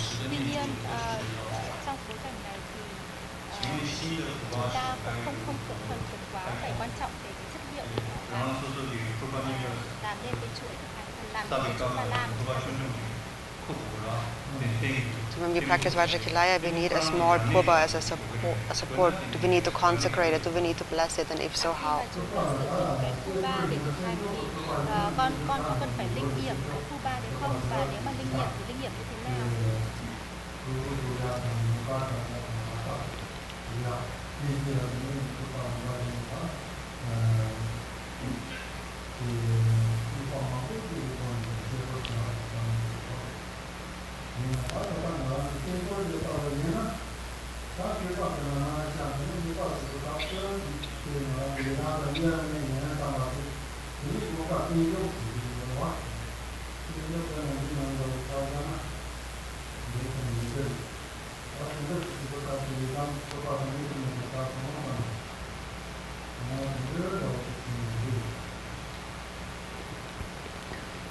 So that for the there's two kilayas, so for or purbas. So for the purba that represents the Supreme Sun, there is a consecration in our sadhana where we consecrate the purba by enveloping it in the smoke of frankincense and sprinkling mustard seeds on it and smearing it with rakta. And then along with that there is different visualizations, and that is how we consecrate that purba. And for the supporting purba that you put on your shrine, there is also a visualization that we recite in the evening during the invitation. And so during that visualization, in the last session, we visualize how then the invited deity emerges indivisibly with the supporting purba that we have arranged on our shrine or on our mandala.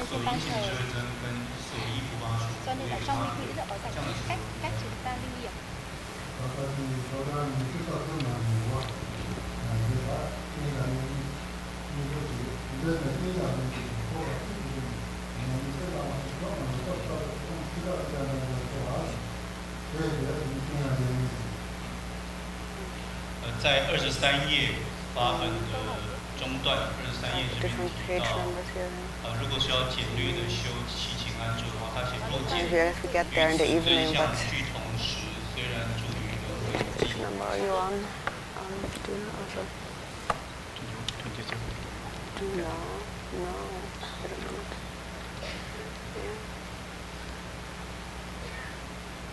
This one. Oh, it's on page. This one, right? Oh yeah, on page 23, where it says, "Please remain here with the support as long as samsara exists. Grant us good health, vitality, abundant power, and supreme accomplishments." So that is where we visualize this like merging.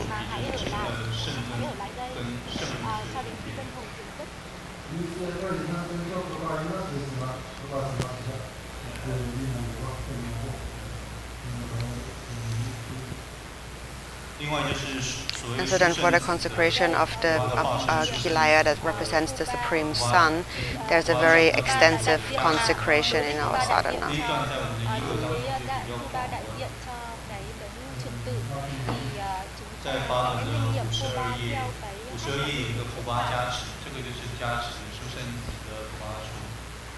Which I have on page 53. The visualization is actually very clear in this text.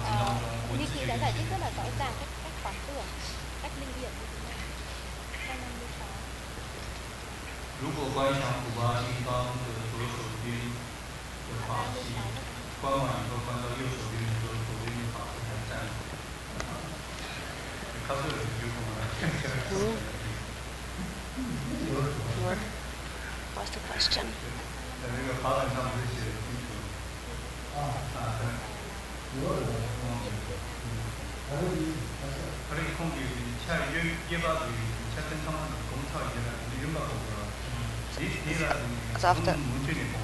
So after I visualize the implements on the right hand, and then I moved on to the left hand, and I still have to visualize the right hand.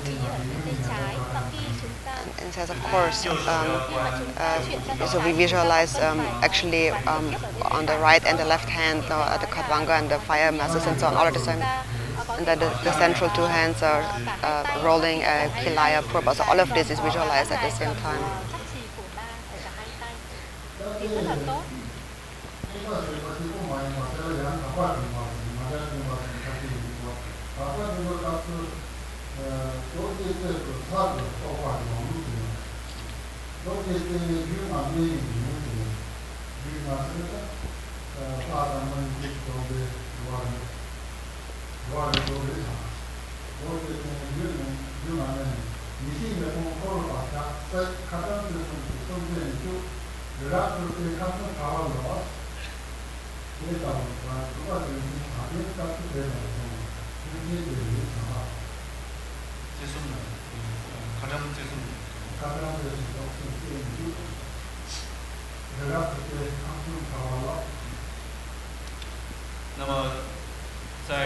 So basically it's not just a visualization, but we also have to remember the meaning of what we are visualizing.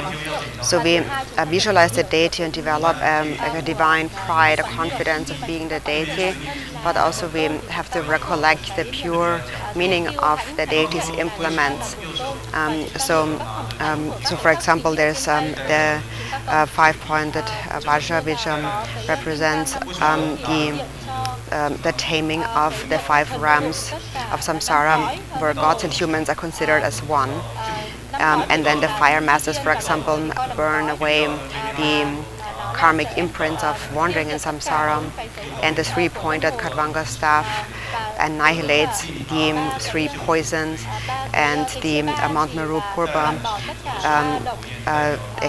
smashes to dust the 3 rams of samsara.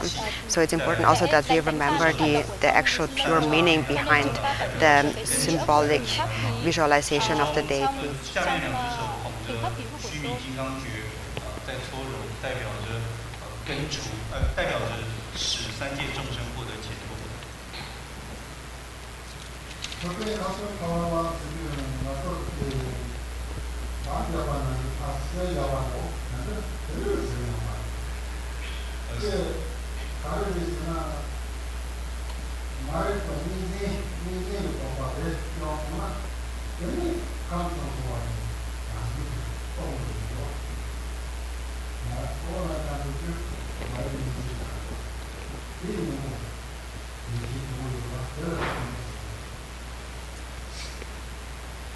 So for example, when we visualize the Mount Meru Purbam that smashes the 3 realms of samsara to dust, it doesn't mean actually in a literal sense that you're throwing this massive bomb and then everything explodes and is reduced to dust.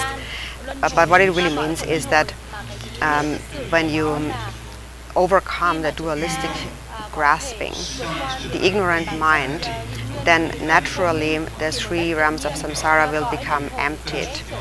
So then there is no more cause for wandering in samsara, because the cause of wandering in samsara is our ignorant grasping, our perception of a duality, and the antidote to that is to realize non-dual primordial wisdom.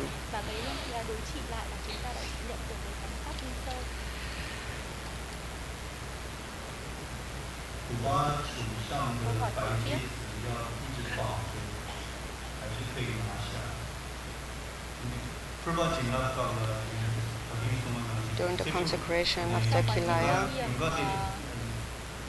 so we have to sprinkle with mustard seeds. Do we always have to arrange mustard seeds together on our shrine?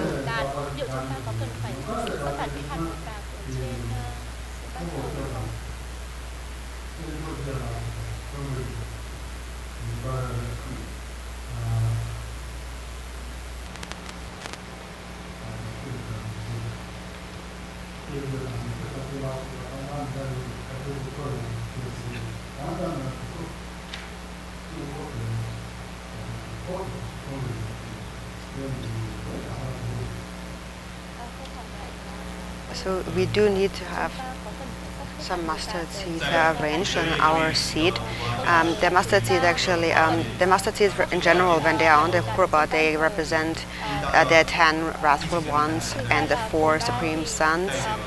And sometimes, so that's 14, and sometimes a 21-fold division is made. And some say 9 and so on. But in brief, they represent, these mustard seeds represent the retinue deities of Vajrakilaya's mandala. So therefore, they are always necessary.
So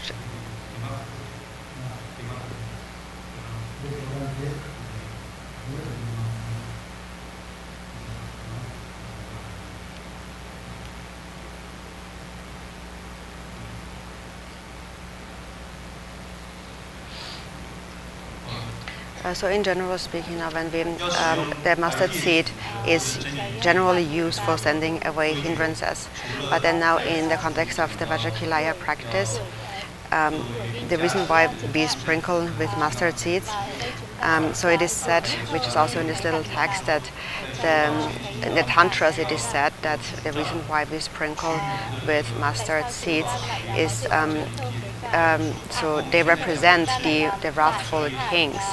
So the wrathful kings are dispatching an army, and so they are empowering the army. And so in this way, we are gradually empowering the purba, making it increasingly powerful, so it can go up to war, becomes like an army. And so then it says, so for example, when a king wants to send his army to war, he empowers them first. And then next we envelop the kilaya, the purba, with frankincense smoke. And regarding that, it is said, so we are, it's like putting on the armor, like making the tantra say it's like once you have your army, then you put on armor to protect them from any kind of harm. So you're putting the armor on. And then thirdly, when you are smearing them with the rakta, that empowers them with the weapons that not just are weapons, but actually these weapons, when they hit their target, they are able to destroy, completely annihilate. So they are able to hit the vital point of their target. And so that is the reason why we empower or consecrate the purba with the mustard seed, the smoke, and the rakta. So we are empowering the purba to go to war, to overcome the afflictions of all beings in the three realms of samsara.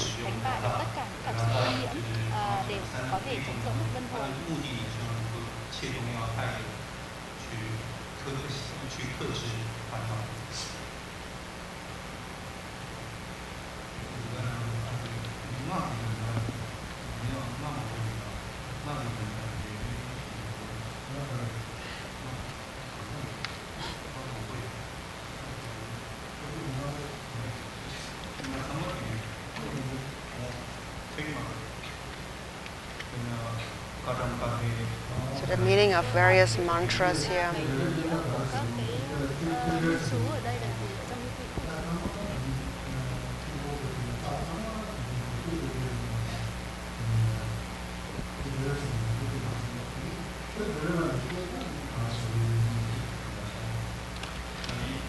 So there's this longer mantra, Katam Kaya and so on. So this is basically the mantra of all the deities in the mandala of Vajrakilaya combined. But I don't know the meaning of each and every single word of that mantra.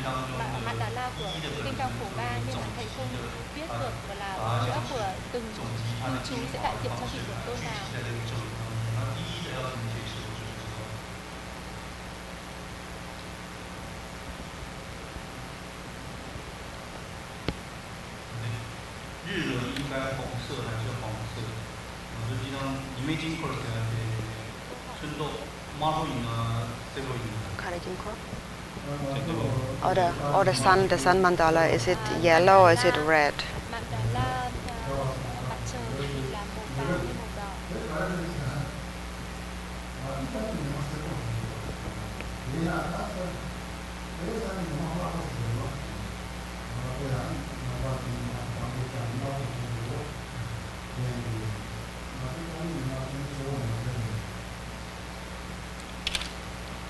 So generally we visualize the sun in yellow color and the moon in white color, but it's also not so straightforward necessarily, because that's how we see the sun. We see the sun during the daytime in yellow color, but one could also make a case saying that it's red, because in the morning when the sun rises, it appears more red than yellow.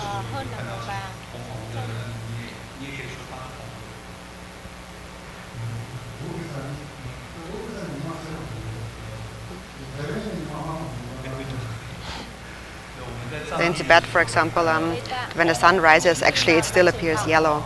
But in Taiwan, when the sun rises in the morning, it's red.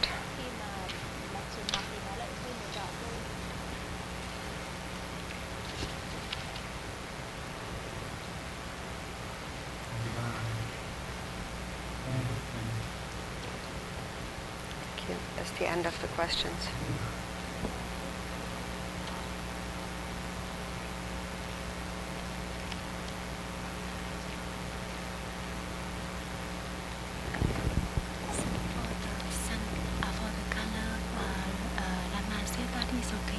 Yellow already is okay, right? But it,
and so now, especially according to the practice of the Vajrayana, when we practice a Yidam deity, particularly when we practice according to the highest Yoga Tantra, we practice there are three aspects to the visualization. That is clarity, purity, and stability. And now for the clarity, we mentioned that is the clear visualization of the deity. And as I mentioned before, regarding recollecting the purity, we need to understand the meaning of the deity's symbolic appearance, the color and the implements and the ornaments and so on, and recognize that all of the elements of the deity's appearance represent a certain quality of the deity's body, speech and mind on the outer level. To represent those qualities, various symbols appear. So this is how we need to recognize that. And regarding stability, that is the divine pride, confidence of being the deity.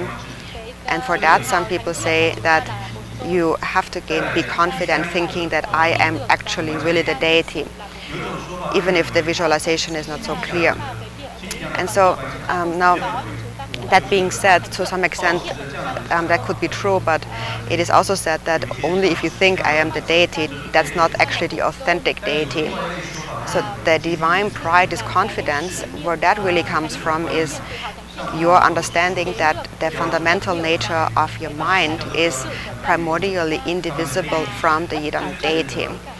And when you remain within this recognition of being indivisible from the fundamental nature of the deity, inherently, then that is what we call this divine pride, and that's a stable pride or confidence. So it is that when you abide within this kind of pride, of confidence, of knowing that my fundamental nature, the basis of my mind is indivisible from the deity, then even if the visualization is not so clear, it is fine, because that is more important than the appearance of the deity. And if that confidence is sustained with stability, then gradually the visualization will naturally arise on its own in stages. So that is why this confidence of actually being the deity, being indivisible from the deity, is really essential.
So one important point about the visualization or the practice of the deity, we mentioned that before, is that whatever deity you practice, the foundation is to have at least some understanding of emptiness, some familiarization with emptiness. Of course, it's very difficult to have fully realized emptiness, but we should have some certainty in it. And secondly, this feeling of compassion must be present. And that from within such a state of emptiness and compassion, the form of the deity should appear. So emptiness and compassion is that foundation from which the deity then arises. And if it arises from this basis, then it becomes an actual wisdom being. If it does not arise from this basis, it becomes an ordinary worldly god, a worldly being. So of course it's very difficult to just instantly give rise to this state of emptiness and compassion when you practice a deity. And that is why it is important that on an ongoing daily basis that you train in this understanding and cultivate a sense of compassion for others. And emptiness and compassion are connected to each other. Once you have gained some understanding of emptiness, you realize that all those sentient beings who have not realized that are completely controlled by the delusions, the confusions in their mind, and completely exhausted by grasping, holding on to things that do not actually exist. And now when you realize that, compassion arises naturally. So this is how compassion arises from a state of having understood emptiness and how they are related.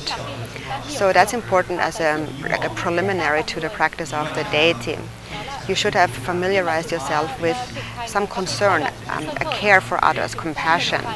And from within such a compassionate state, when the deity arises from within such a compassionate state, then the practice will truly become actually useful.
So it is also said that when we practice a deity, if we have not already gained some certainty in emptiness, it will be difficult to truly practice the deity.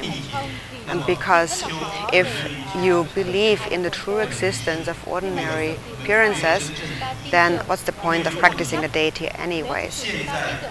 Because we practice a deity to achieve a certain result. And this result can only be achieved because things do not inherently exist, because everything is empty. Nagarjuna had said, it is because of emptiness that anything is possible, anything can arise. Because all phenomena are empty, anything can happen, anything can arise.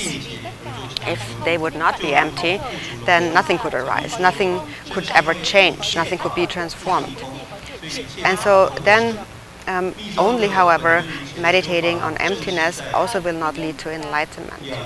We need to develop this inseparable unity of emptiness and compassion.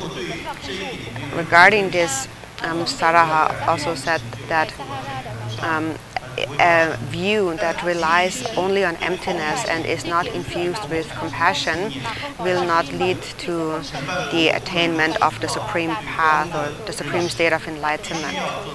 So one might find some temporary states of liberation, freedom from suffering, the temporary states of happiness in higher realms, but that on its own, so this view of emptiness on its own will not lead to the attainment of final enlightenment. And so this is a point actually that's important in any context, not just this. Whatever practice you do, this is actually the most essential point. And so for this morning we will stop the instructions here.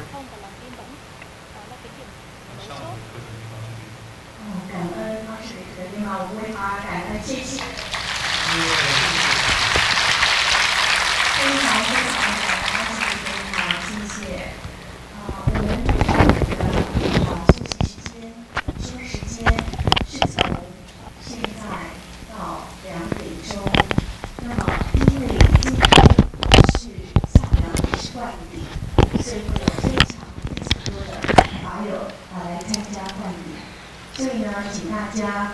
我们先谈完之后，请大家第一个就是大家都有参卷，请大家呢持参卷到外场。到外场您看到我们的门已经打开了，所以你也可以从那个门出去那么在外面领取餐盒。那么我们今天开始是闭关，所以请用餐的时候我们也保持精神静语那么轻声细语。那么用餐之后，请于1点40分。1点40分前入座。那么如果您未能于1点40分前入座，我们会视为说您可能已经离开现场了，可能下午您不参加了，所以您的位置我们就会开放给后面下午补位的房友，就会开放给他们补位。就请大家务必要在1点40分40分的时候进入会场。那么有看到我们有许多很珍贵的仁波切的法照，大家都非常的虔诚就一直摸着法照，然后在法照前不断的顶礼头，不断的去碰触法照，所以我们法照刚才有几次都掉下来所以心虔诚在心就好。那请大家不要去碰触那些照片请大家不要碰触。那么大家用完餐之后，可以进到我们会场来，我们会场可以在这个会场里面继续的以慈心悲心来禅修、打坐、持咒，那么也是非常好的。那我们现在呢，就请大家起立，我们来感谢我们的阿舍离。